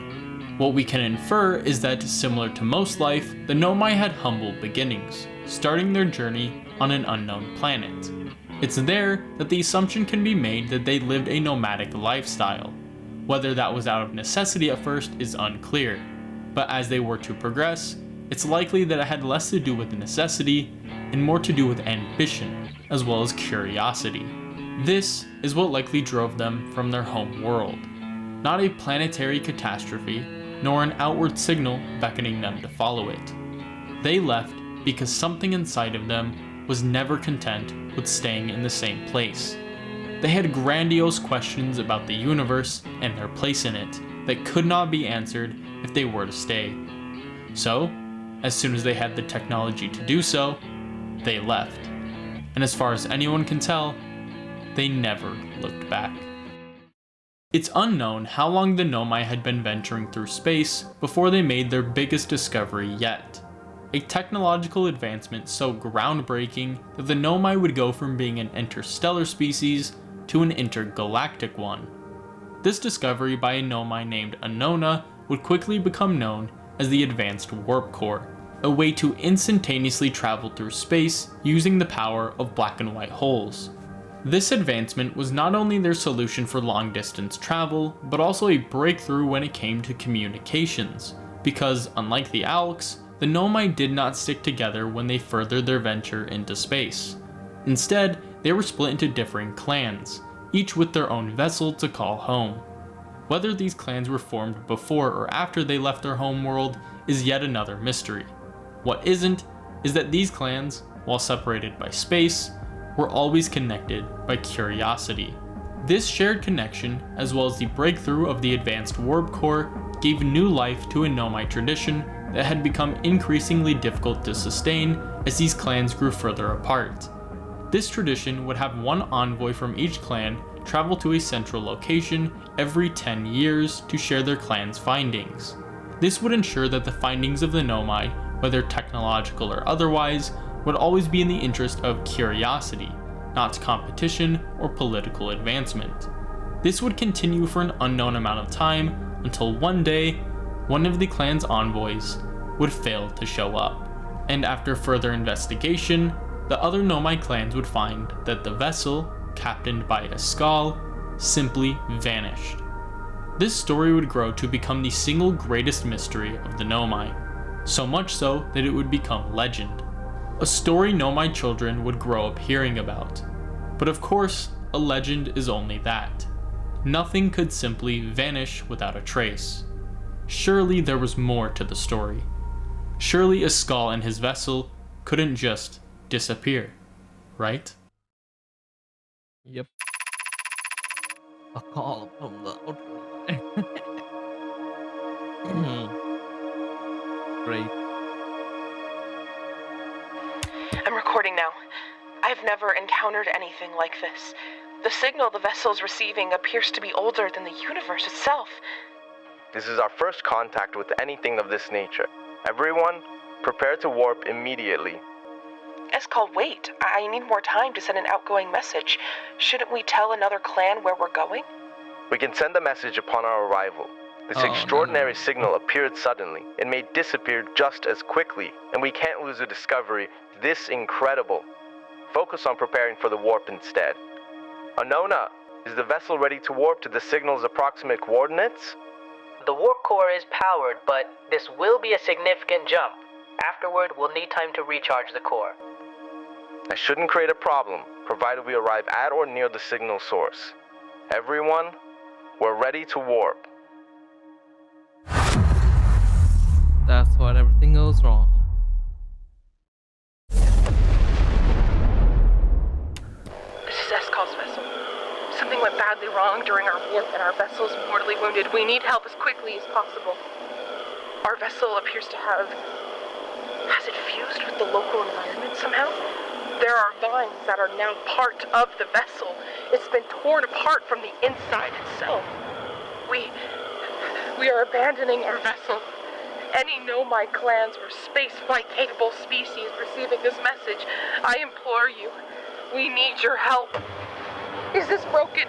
Can anyone hear me? Our vessel is dying. We need immediate assistance. Oh, Jesus. During the chaos, the Nomai would continue to pour into the emergency escape pods. Escal, being a noble leader, was the last to board. You could imagine what he felt in the final seconds before the escape pods launched, as he looked back at what had become of the vessel. He had brought his clan here out of haste, and his fellow Nomai may very well pay the ultimate price for it. 3 escape pods were hastily launched from the vessel. Of these, 2 would find their way to safety. The other, however, would be met with a fate not dissimilar to that of the vessel itself. Stranded and alone in the depths of what would become known as the Dark Bramble, the Nomai of Escape Pod 3 would soon perish, Escal being among them. However, their lives would not be forgotten, as Escape Pods 1 and 2 would safely land on the planets that would eventually be known as Brittle Hollow and the Ember Twin. These remaining Nomai would continue to push forward despite their circumstances, because even with all that had happened with losing their vessel, their leader, and their way out of the system, they knew that they came here with a purpose. One that they would see through to the very end, even if it would cost them everything. And Nomai and Aux are like complete opposite. Aux are more like, oh, I want to go there because, well, I don't know. And Nomai are like, I will go there despite anything happens. Anything happens. And Aux are like, oh, we didn't thought the one thing that we wanted. So let's just clog that signal away so nobody else can find it. They're like, bitch, man. What the fuck? They are so evil. But I can understand like why they're evil. So I guess like I'm not here to judge. Upon landing on the equator of Brittle Hollow, the scanners of Escape Pod 1 indicated that the planet, while mostly barren, was habitable. The Nomai were thrilled to learn this. However, their thoughts still remained focused on prior events. They questioned what exactly happened to the vessel, and if other Nomai had landed unharmed, were they lucky enough to find a hospitable environment? These thoughts were quickly interrupted by a new threat, because, while hospitable, the planet's volcanic moon made the surface of the planet far too dangerous to inhabit. This pushed the Nomai to construct platforms that would help them with their goal to build an entire settlement below the crust of the planet. It's here, in a hastily constructed settlement suspended above a gluttonous black hole, where they were finally able to grieve. For some, this manifested into deep thought about what exactly had happened with the warp and the destruction of the vessel. Others sought further progression, potentially seen in their work with the early prototypes of what would become known as the gravity crystals. But for the ones who had lost those closest to them, they were unable to do anything but wonder. As they stared at the mysterious disappearing moon, they wondered if their loved ones had perished, and if they hadn't, they wondered if they could sometime see the very moon they were looking at as well. Upon landing on the Ember Twin, the scanners of Escape Pod 2 concluded that the surface of the planet was far too hot, and therefore inhospitable. Initially, this was extremely bad news for the Nomai aboard, but they would soon learn that the cave systems below the Escape Pod's crater were far cooler than the surface above. Before their trek into the darkness, these Nomai, same as the others, questioned the safety of their counterparts, hoping that they had been as lucky as themselves. The journey below the surface was a treacherous one, but after some time, they had found the perfect spot. A large cave safe from the harsh environment brought on by the sun, fit with a grove of trees for oxygen, as well as interconnected cave systems for ease of access. It's here where they would set up their permanent home that they would fittingly call the Sunless City. Similarly to the Nomai of Escape Pod 1, the Nomai of Pod 2 were grief-stricken. Those who took action began working on a way to harness their greatest threat, the sun, to power the city, while those who had lost someone dear to them could find some solace in the thought that the strange moon orbiting their world was in some way connected to their lost friends and family. This thought is what kept both groups progressing, knowing that one day they would find a way to reunite.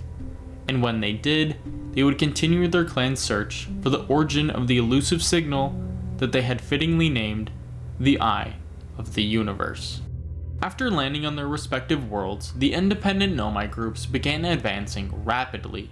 For those on the Ember Twin, this was quickly seen after the development of the High Energy Lab, a solar-powered facility that was the crown jewel of the Sunless City. Those on Brittle Hollow, on the other hand, had discovered a massive problem.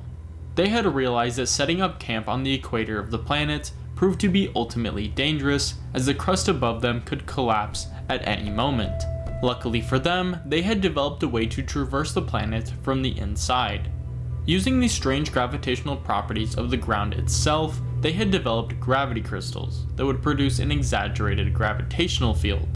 This meant they could line a portion of the inside of the planet's crust with crystals, therefore creating a path that they could walk to the planet's poles, the only portions of the planet that were nearly completely stable.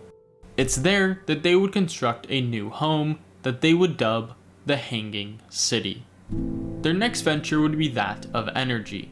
Thankfully, they were able to construct the Black Hole Forge to utilize the power of the black hole itself to produce plenty of energy to power the city. Combine this abundance One getting energy from the sun, another getting energy from the black hole. Such contrast. Holy shit. of energy with the strange gravitational properties of the planet, and it was only a matter of time before the Nomai on Brittle Hollow would develop space travel once more. And indeed they did. Using the gravity crystals, or perhaps an advanced version of them, the Nomai developed the gravity cannon, a device used to launch ships into orbit without consuming fuel. It's at that point, presumably years or even decades after the vessel's crash, that the Nomai were finally able to reunite. Families were made whole, friends were reconnected, and those lost were properly grieved.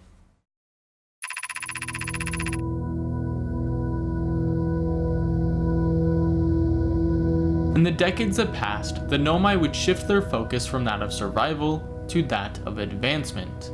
In this time, some would set their sights on the teleporting moon. Others would begin their work on recreating warp travel. But the first of these ventures was to pin down the very thing that brought them here in the first place.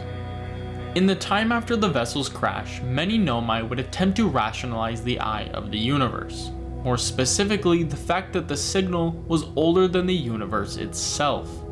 This spawned many theories, yet none of them would ever be conclusive enough to satisfy their curiosity. The only way they could truly understand it would be to somehow find it once more. The first of many attempts was to simply build a device that would track the Eye's origin signal. This device was constructed on the moon of Timber Hearth, as it was the perfect place to view the plane of the system. But unfortunately, after its construction, it was found that the device didn't work as intended, as when they attempted to focus on the Eye's signal, they were met with wildly inaccurate information. The Nomai involved concluded that this was a result of faulty equipment, but after various tests, the device would always give them the same results. Their conclusion was that the eye signal was somehow no longer calling out to them, but even after coming to that conclusion, they still believed it possible to pinpoint the eye, though it would require a much larger, far more accurate locator. They would begin construction of this locator on the southern pole of Brittle Hollow. As the Southern Observatory was being constructed, the Nomai had become aware of many strange properties some areas of the planets possessed. These included a grove on Timber Hearth, the northernmost island of Giant's Deep, a cave on Ember Twin, and a section of crust near Brittle Hollow's equator. Each of these areas were home to a large rock formation that, similar to the teleporting moon, possessed strange quantum properties. And these properties didn't simply affect the rock, but the objects around it as well. This gave birth to a theory that these were not simply rocks, but shards of the moon itself. With that, the Nomai used these shards to experiment with how quantum objects worked. The one on Giant's Deep allowed them to test their theories of quantum observation, and with it, they learned that they could tie the moon to a single location by capturing a photo of it. They could now finally explore the surface of the moon, but this was not their final goal. They had come to understand that the moon didn't only visit the planets of the system, but it would also travel to a secret sixth location outside of the system. Reaching this sixth location became the Nomai's collective goal, as they believed that it may even be the eye of the universe itself, and by traveling with the moon, they could possibly finally make it to the eye. However, this required them to learn two more lessons about quantum objects. That by standing on one and shrouding yourself in darkness, you can entangle with it, and that the secret to accessing the sixth location is tied to the northern pole of the moon. With these three rules, as they would be called, the Nomai were able to venture to the moon's sixth location. And upon arrival, their theory was proven to be correct. The eye was the sixth location, and most likely the original home of the quantum moon. That's where we met Solemn, by the way. The Nomai that we talked to. Sadly, their plan to use it to travel to the eye was simply not possible, as when they tried to leave the moon from its sixth location, they would end up right back where they began. And while this was upsetting, the journey to get here proved to be satisfying in its own right, which started a tradition that had each Nomai who were of age learn the three rules of the quantum moon and travel to its sixth location. This would prove to be a sort of rite of passage, proof that you understood the importance of the two Nomai tenets, those being identify and explain, the basis of the Nomai philosophy and their way of life. And while this tradition was instrumental for the preservation of Nomai culture, it was also instrumental in spawning a culture of desperation for the Nomai. They had thought that this journey might lead them to the eye, but they were sorely mistaken. Now, they knew that they had to go to much greater lengths to find what they were looking for. Using their knowledge gained on the quantum moon, as well as their recently constructed Southern Observatory, the Nomai were able to learn much more about the eye of the universe. They knew, thanks to their past ventures to the sixth location, what the eye looked like, as well as the knowledge that it was in loose orbit around the sun. However, it was the Nomai stationed within the observatory who were able to take this information and provide the Nomai with a plan. They knew that, for reasons unknown, the eye was no longer emitting its ancient signal. But with the knowledge that the eye was in orbit around the sun, they knew that there was still one possible way to find it. Because, while enormous, the range in which the eye orbits is still finite, meaning that theoretically, they could still physically find it if they were to use something like a probe. But it would be a vast understatement to say that finding the eye using this method would be like finding a needle in a haystack. The sheer odds of finding something as elusive as the eye, given the range in which it orbits, would mean that, at the current age of the universe, entropy would have run its course far before the probe could find it. However, it's noted that there's a few Nomai working on solving this exact problem. By using the power of Brittle Hollow's black hole, the Nomai stationed within the black hole forge were able to recreate a more primitive form of the advanced warp core, these being the white and black hole warp cores. Unlike their advanced counterpart, these warp cores didn't allow for free travel across the universe. but they did make travel between astral bodies much easier. This became a near necessity for those living in the Hanging City, as the prospect of somebody falling into the black hole and being stranded on the edge of the system was ever growing with their increasing population. However, with the warp core's development, they can now construct a space station near the white hole to transport the Nomai back to Brittle Hollow.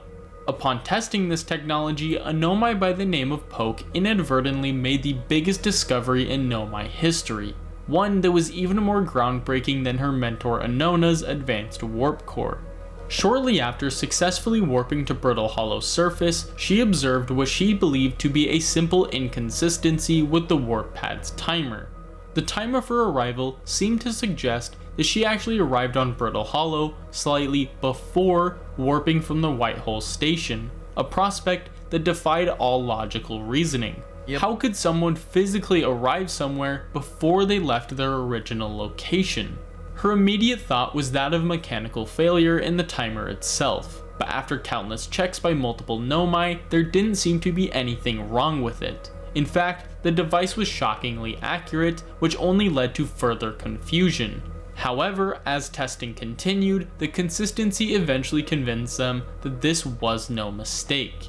They simply assumed that time was nothing but linear, but this proved otherwise, completely changing their view of space, time, and causality.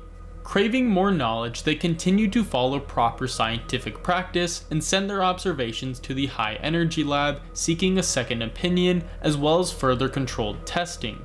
What was revealed only cemented what those of the White Hole station had found. If given enough power, black and white hole warp cores can be used to create what they call a negative time interval, meaning that any object or information sent through the black hole would exit the white hole slightly before it had originally entered the black hole. Granted, this is only an initial difference of 100,000th of a second, far too quick for it to be of use to anyone. That is, until they made their second breakthrough. By continuing their tests, they found that if the warp cores were to be supplied with additional power, this negative time interval could be extended for as long as you would like, provided you supply it with enough power. After sharing these findings with those at the Southern Observatory, the Nomai in the High Energy Lab were asked a seemingly random question. They were asked how practical it would be for them to extend this time interval to a lengthy 22 minutes, the approximate maximum time it would take for a probe to reach the eye of the universe. Given that with every moment that is added to the negative time interval, there's an exponential amount of energy needed to extend it, then getting a 22-minute interval would mean that they would need an energy source far greater than the one they are currently using. They would also need a place to house the development of this quickly forming project, somewhere with enough room for whatever they may need and in close enough proximity to the sun that they could maximize energy input. Given those criteria, there was one place that stood out among the rest. The Ashton project. That is the one. The plan to deliberately cause a supernova in order to find the eye of the universe was not one that was accepted unanimously. Wait, what? The plan to deliberately cause a supernova in order to find the eye of the universe was not one that was accepted unanimously, because while some saw it as a necessary evil required to answer their clan's greatest question, others saw it as evidence that their obsession with the eye had gone too far, that there was simply too much to risk to even attempt such a task, regardless of whether or not safeguards were put in place. Despite these concerns, the project would continue, as it still remained their best hope of finding the eye. But before they could begin working on a way to accelerate the sun's life cycle, there were a few more problems that needed solving. First was a device capable of harnessing the entirety of the sun's energy at one time. The only device they knew of that was capable of doing this was the advanced warp core. This may have been an easier task to complete if it had not been for the loss of Anona long ago. However, Poke was sure that with enough time, she could develop it once more. They would also need a way to protect the project itself from the power of the supernova. After much research, they found that there were ores on Timber Hearth, some of which may be capable of withstanding extremely high temperatures. Another key piece of the project required them to construct a cannon capable of launching a probe to the outskirts of the system in any given direction in just 22 minutes. This meant they would have to build it in orbit of a planet. Giant's Deep became the obvious candidate, as it's far from the sun's gravitational pull and the cyclones on the planet's surface could assist them in sending parts of the cannon into orbit. But all of this would mean nothing if they couldn't find a way to send the information the probe obtained to the Ash Twin, then send that data back in time, all the while keeping the Nomai unaware of the loop until the eye was found. Luckily, a team on Giant's Deep was positive that they could find a way. Lastly, each of these projects would need to be in close communication, so a large warp tower for each part of the project would need to be constructed on the Ash Twin. If each of these pieces were fully realized, the Nomai would have successfully completed the most ambitious project in their species' history, a way to run a real-world simulation to find something that seemingly defied existence. The passing years were home to some of the most challenging. I thought like Auks are just insane. Nomais are like way beyond that. They're like creating advanced warp cores using time, inverse time, using exploding sun to make a supernova. What is happening with them? Jesus Christ. Yet rewarding times the Nomai of this system had ever faced, with each team of the project knowing full well that all of their hard work would amount to nothing if just one thing were to go wrong. Despite this, their curiosity and ambition pushed them forward, for if they did fail, they could at least be content with the fact that they had given it their all. And give it their all they did. Each team would find major success with their specific projects, starting with the home of the project itself. Using the extreme temperatures of Hollow's lantern, the Nomai were able to test various ores found on Timber Hearth. One of these, an ore that resembles a glistening night sky, was able to withstand the temperatures long enough to become the preferred ore for the shell surrounding the Ash Twin project. Of course, it wouldn't protect it forever, but it would keep it intact long enough for the project to transmit all data to the past, as per the Statue Workshop's specifications. The necessary design flaw, however, was that it couldn't have any physical access points or it would risk compromising the shell's strength. This was circumvented by the next step in the project, which was the construction of the warp towers on the Ash Twin. This would serve to uphold all tight-knit communications between each of the various teams spread across the vast system, two of which were headquartered on the monstrous Giant's Deep. The first of these teams were given the task of constructing a massive cannon in orbit of the planet. They were successful in this endeavor, but it didn't come without its fair share of problems. During the construction process, one of the cannon's components was pushed beneath the current, something thought impossible by the cannon's engineers. This observation was sent to the Southern Observatory for further research, where they found that while most cyclones on the planet sent things upward, a quirk that the engineers took advantage of to build the cannon, some cyclones spun in the opposite direction, pushing things downward below the current. Another problem the engineers ran into was that of their fellow Nomai. The engineers in the construction yard of Giant's Deep knew full well that the Nomai aboard the orbital probe cannon would attempt to raise the power level of the cannon to ensure the probe is launched at maximum speed. This would be fine if it weren't for the risk of the cannon's destruction upon launching the probe.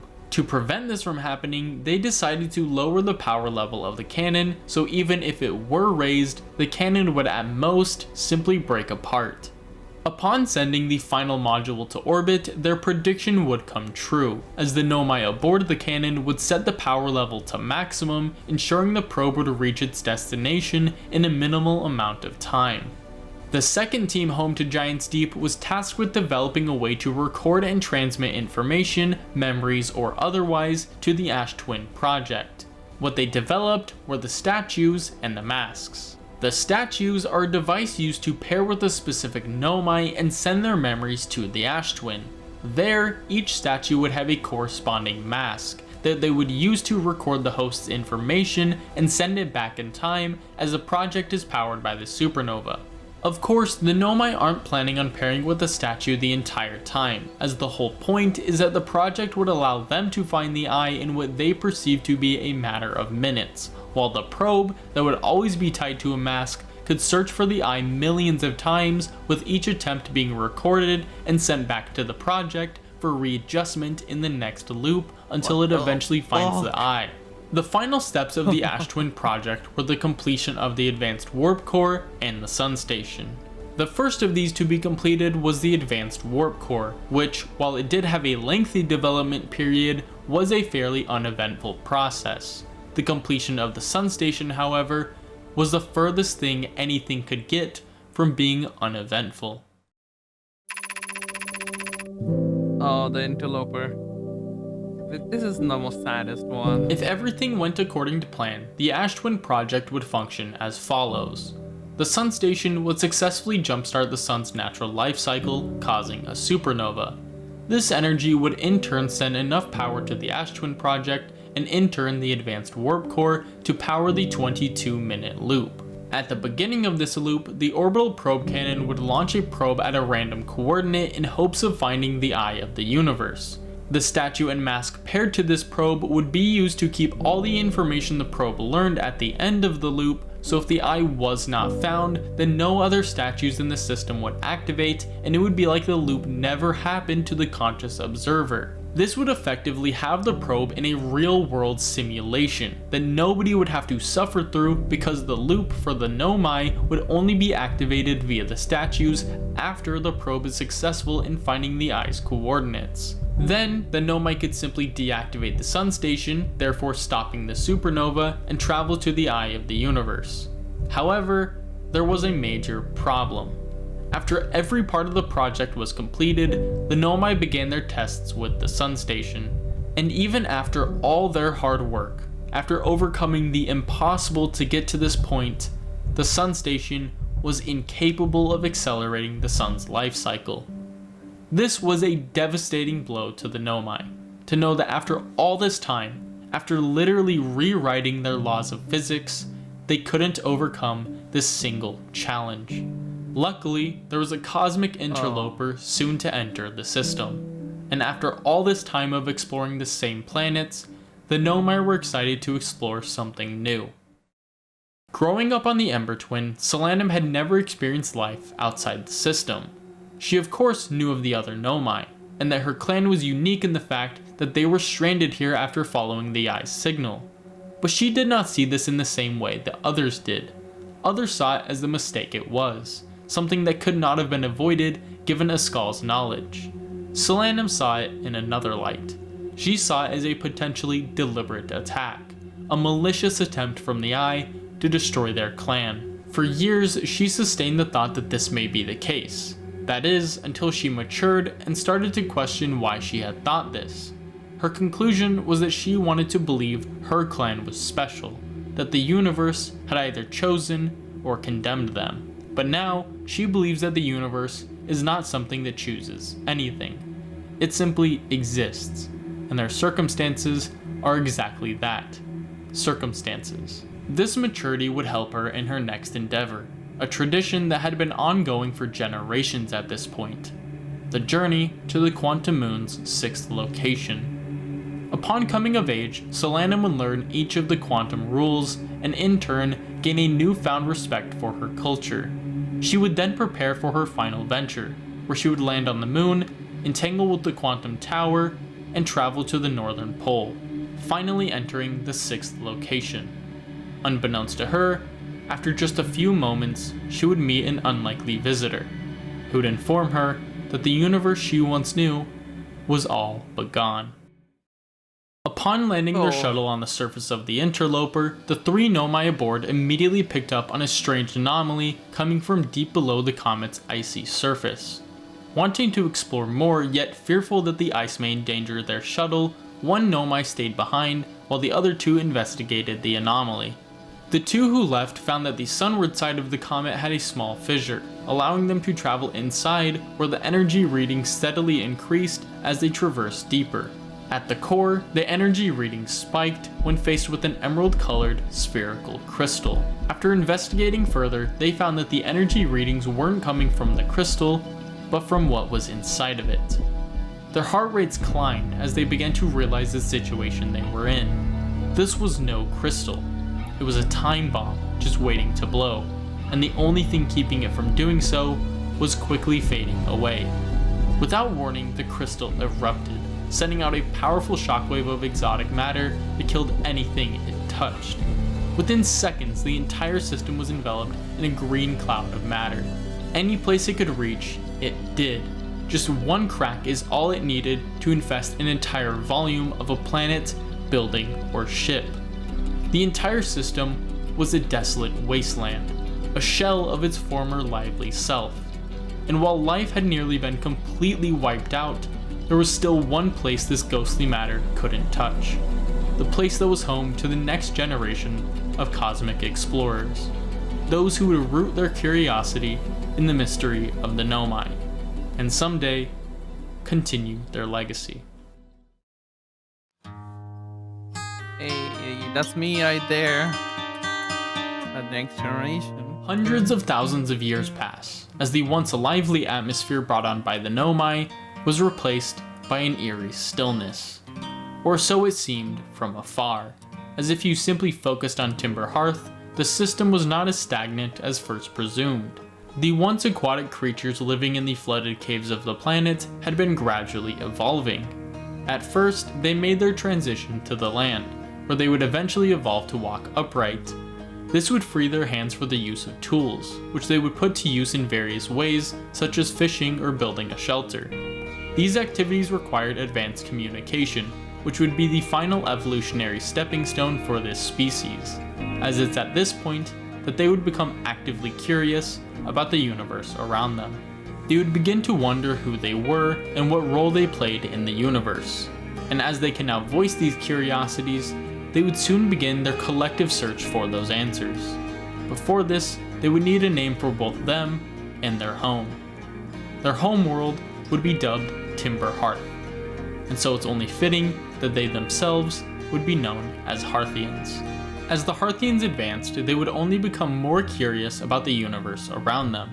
Unlike most species, the Hearthians had never assumed that they were alone in the universe. After all, there was evidence everywhere that there had been some other species that called the system home long before they did. But this only spawned even more questions, such as where they originated from, what all the technology they built was for, and why they seemed to have collectively passed away in what seemed like a single instant. These questions were their main drive for the development of the next step in Hearthian advancement, an ambitious organization that would help them discover more about themselves, the greater universe, and the prehistoric species that they called the Nomai. This organization would be known as Outer Wilds Ventures. Feldspar, Slate, Hornfels, Esker, and Gossin. These were the founders of Outer Wilds Ventures. The original idea was that each of them could bring their own unique strengths to the table, such as Feldspar being a fearless pilot, Gossin being talented at repairs, especially in a zero-G environment, Slate being a genius yet reckless engineer, and Hornfels, who acted as their ground control as well as the Hearthians' primary astronomer. With this group, Outer Wilds Ventures was able to successfully land a ship on the Adelrock, making Feldspar the first ever Hearthian to be intentionally launched into space. Feldspar would attribute some of his success to his good night's sleep under the stars, an act that would become tradition for any space venturing Hearthian.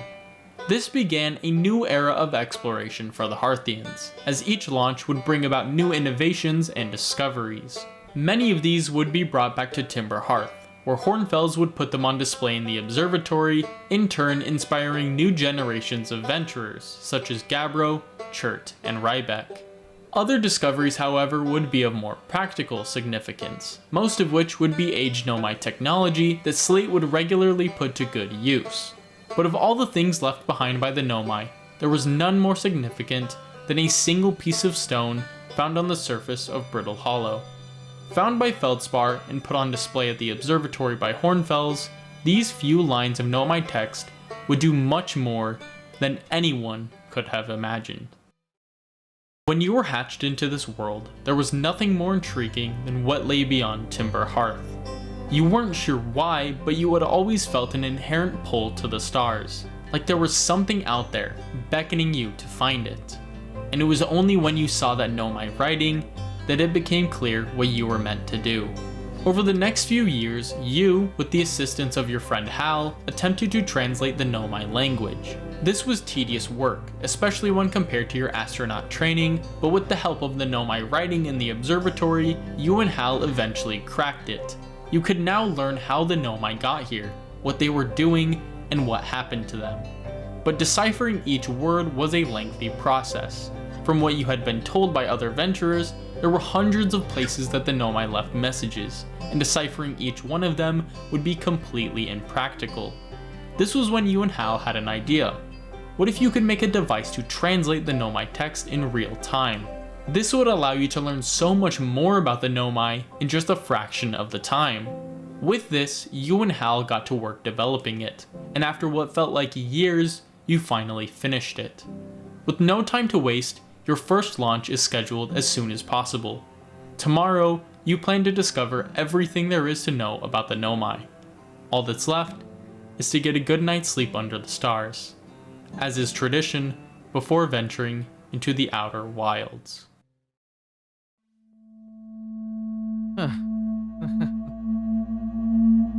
Right. You wake up to see Giant's Deep in your immediate view. Like every other time you've seen it, you wonder what the purpose of the strange space station orbiting it truly is. But unlike the other times you viewed it, you know that today you could actually figure it out. So, without hesitation, you go to the launchpad elevator, forgetting that you don't have the launch codes. Slate is eager to remind you to go talk to Hornfels in the observatory to obtain them, which you hastily do. At the observatory, you notice a new statue you've never quite seen before. Hal notes that Gabriel recently brought it back from Giant's Deep, as it's the first Nomai statue he's found that's in near perfect shape. After pressing forward, you take a look at the observatory once more, reminding yourself that this may be the last time you'll get to look at this place before you know the Nomai story once and for all. After talking to Hornfels, you begin to make your way back to the observatory's entrance, exiting it completely uninterrupted. At the launch pad, you ride the lift upward, remembering all the training you've gone through to get to this point. And as you buckle yourself into your seat, you say to yourself that you would gladly go through it all again if it meant learning just one thing about the Nomai. Just one piece of what you can only imagine is a rich history.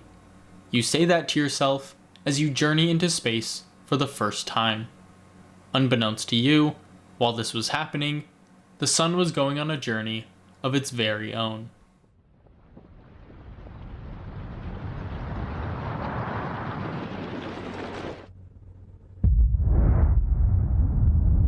There it goes, the supernova.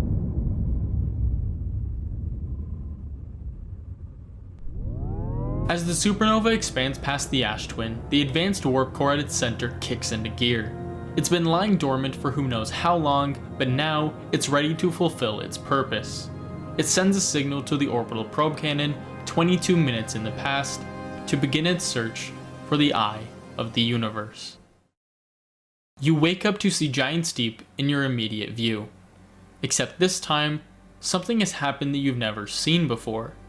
The strange space station orbiting it breaks apart as you see a glowing foreign object zip past Timber Hearth. You question the nature of this for a moment before remembering that whatever that was, today you could possibly figure it out. Like before, you attempt to go to your ship before being directed by Slate to go to the observatory. You then travel through the village, talk to Hal, explore the observatory, grab the codes, and launch into space for what you think is your first time ever. Little did you know that this cycle would repeat another 9,318,053 times before you would even begin to understand what was happening. But once you did, you finally got what you were looking for. You finally understood how the Nomai got here, what they were building, and how they met their end. You met people like the Prisoner and Solanum, giving them hope that what they and their species had accomplished was not for nothing. You would continue their legacy by doing what you were born to do. You would follow that pull to the stars, which you now understood had nothing to do with the Nomai or the Eye of the Universe. In fact, it was not a pull at all, but a drive. A drive that you learned would never be satisfied for as long as you'd live. But that's the beauty of curiosity. It's not about what it leads to, it's the journey itself and what you learn that gives you purpose. So next time you follow your curiosity, remember why you did it and what you learned along the way. Because when you reach the end, you may just regret not taking the time to savor the journey.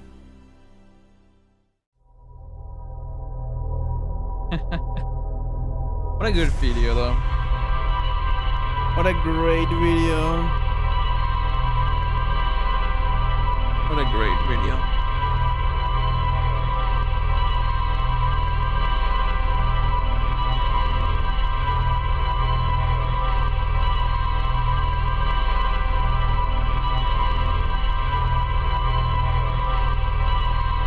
That's Outer Wilds, isn't it?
Oh, damn. Oh, it goes deep. It's just,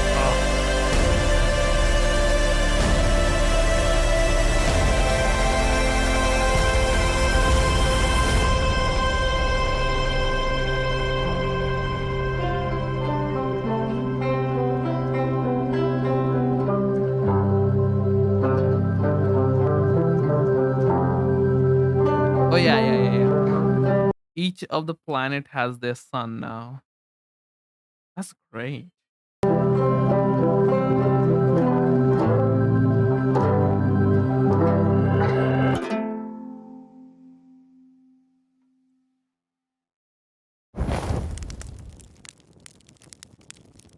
That's the new species, right? Yeah, that's the new species. Yo, what a great video. What a great video.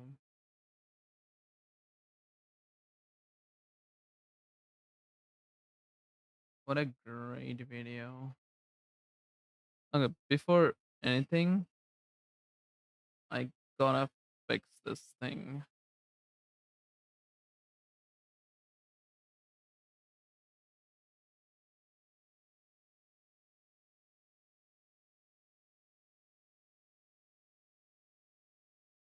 Okay. Whew. Great. Is Mellow still here? Mellow offline. Okay. What a great video. Da, da, da. What a great game. What a great video. What can I say? Absolutely insane. Well, with that being said, I guess that's the end of the Outer Wilds, I think. I got all the story information on all those things.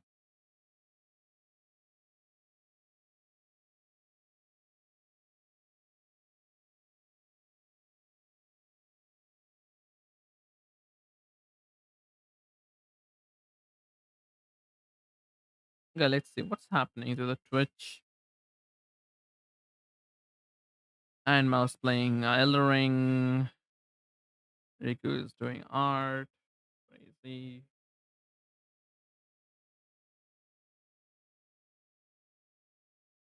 Oh, she's making Raura.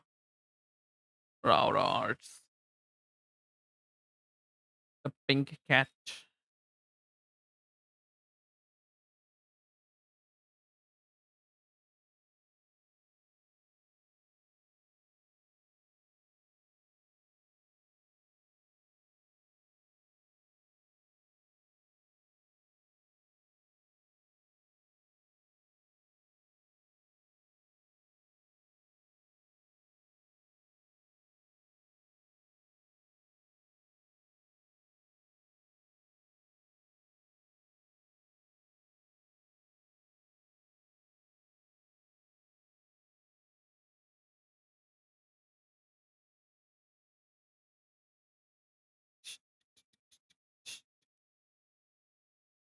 Oh man, we are streaming for 3 hours already now. Whoa. Okay, guys. Thing is that tomorrow, what I'm gonna do tomorrow. What we are going to do tomorrow, I have no clue because I didn't actually pick a game. I want to pick a game today. Didn't pick a game today. But yeah. Probably gonna play like something chill, like a Prepper Trail or something. Probably. I don't know. I don't like have a particular game that I really interested in.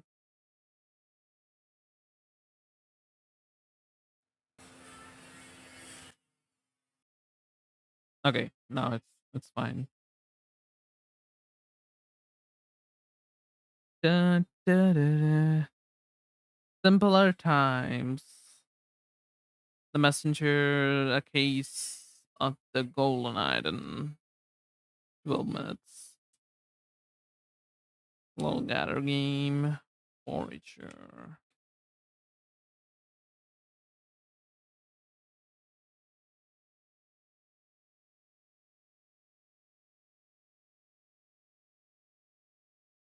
Forager? Wait, you know what? I can play that Forager game. Yeah, sure, why not? I actually wanted to play Darkest Dungeon too, but I think like it's time to just play something really like chill, very chill. How long it takes to beat Forager? Can we even beat Forager? Forager total game time.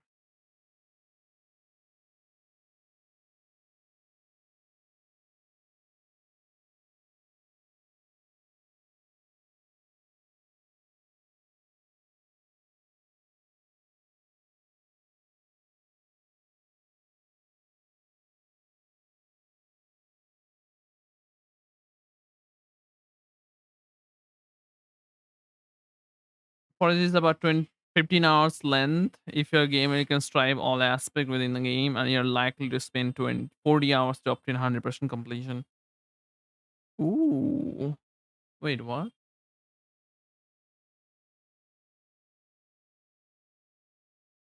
Buy land on explore and expand. How long forager when focusing on the main objective? Forage is about 15 hours in length. If you're a gamer, can you complete forager? The goal is to defeat 4 dungeon bosses, complete the museum items bundle, purchase all lands, and complete all feats.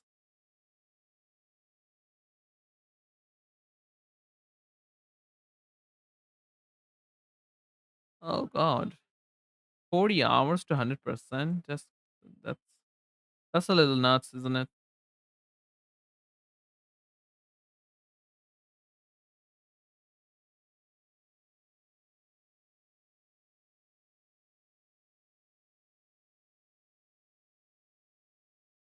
Go, go.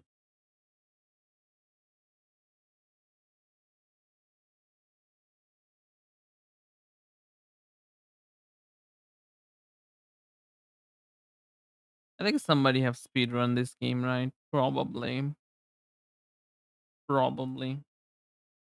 You know what? Let me search it up. Forager speedrun.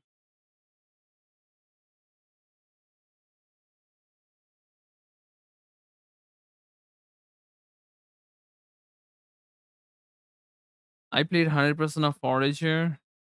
No way. It's an hour and 30 minutes long video. I spent 80 hours 100% Forager. You nuts. That's nuts.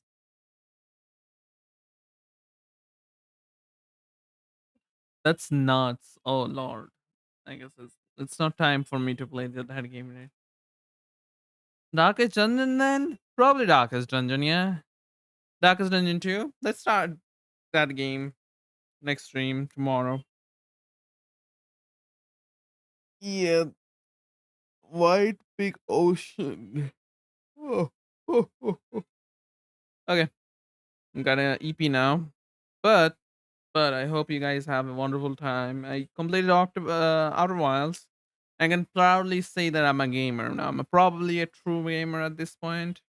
Nobody can actually like just tell me otherwise. Yeah. Anyways, I hope you guys have a wonderful time. I will see you guys on next stream tomorrow. Darkest Dungeon 2. Yeah. I'm gonna have fun with that. And yeah. Having fun, are we? Yeah. Da, da. Anyways, see ya. Bye bye.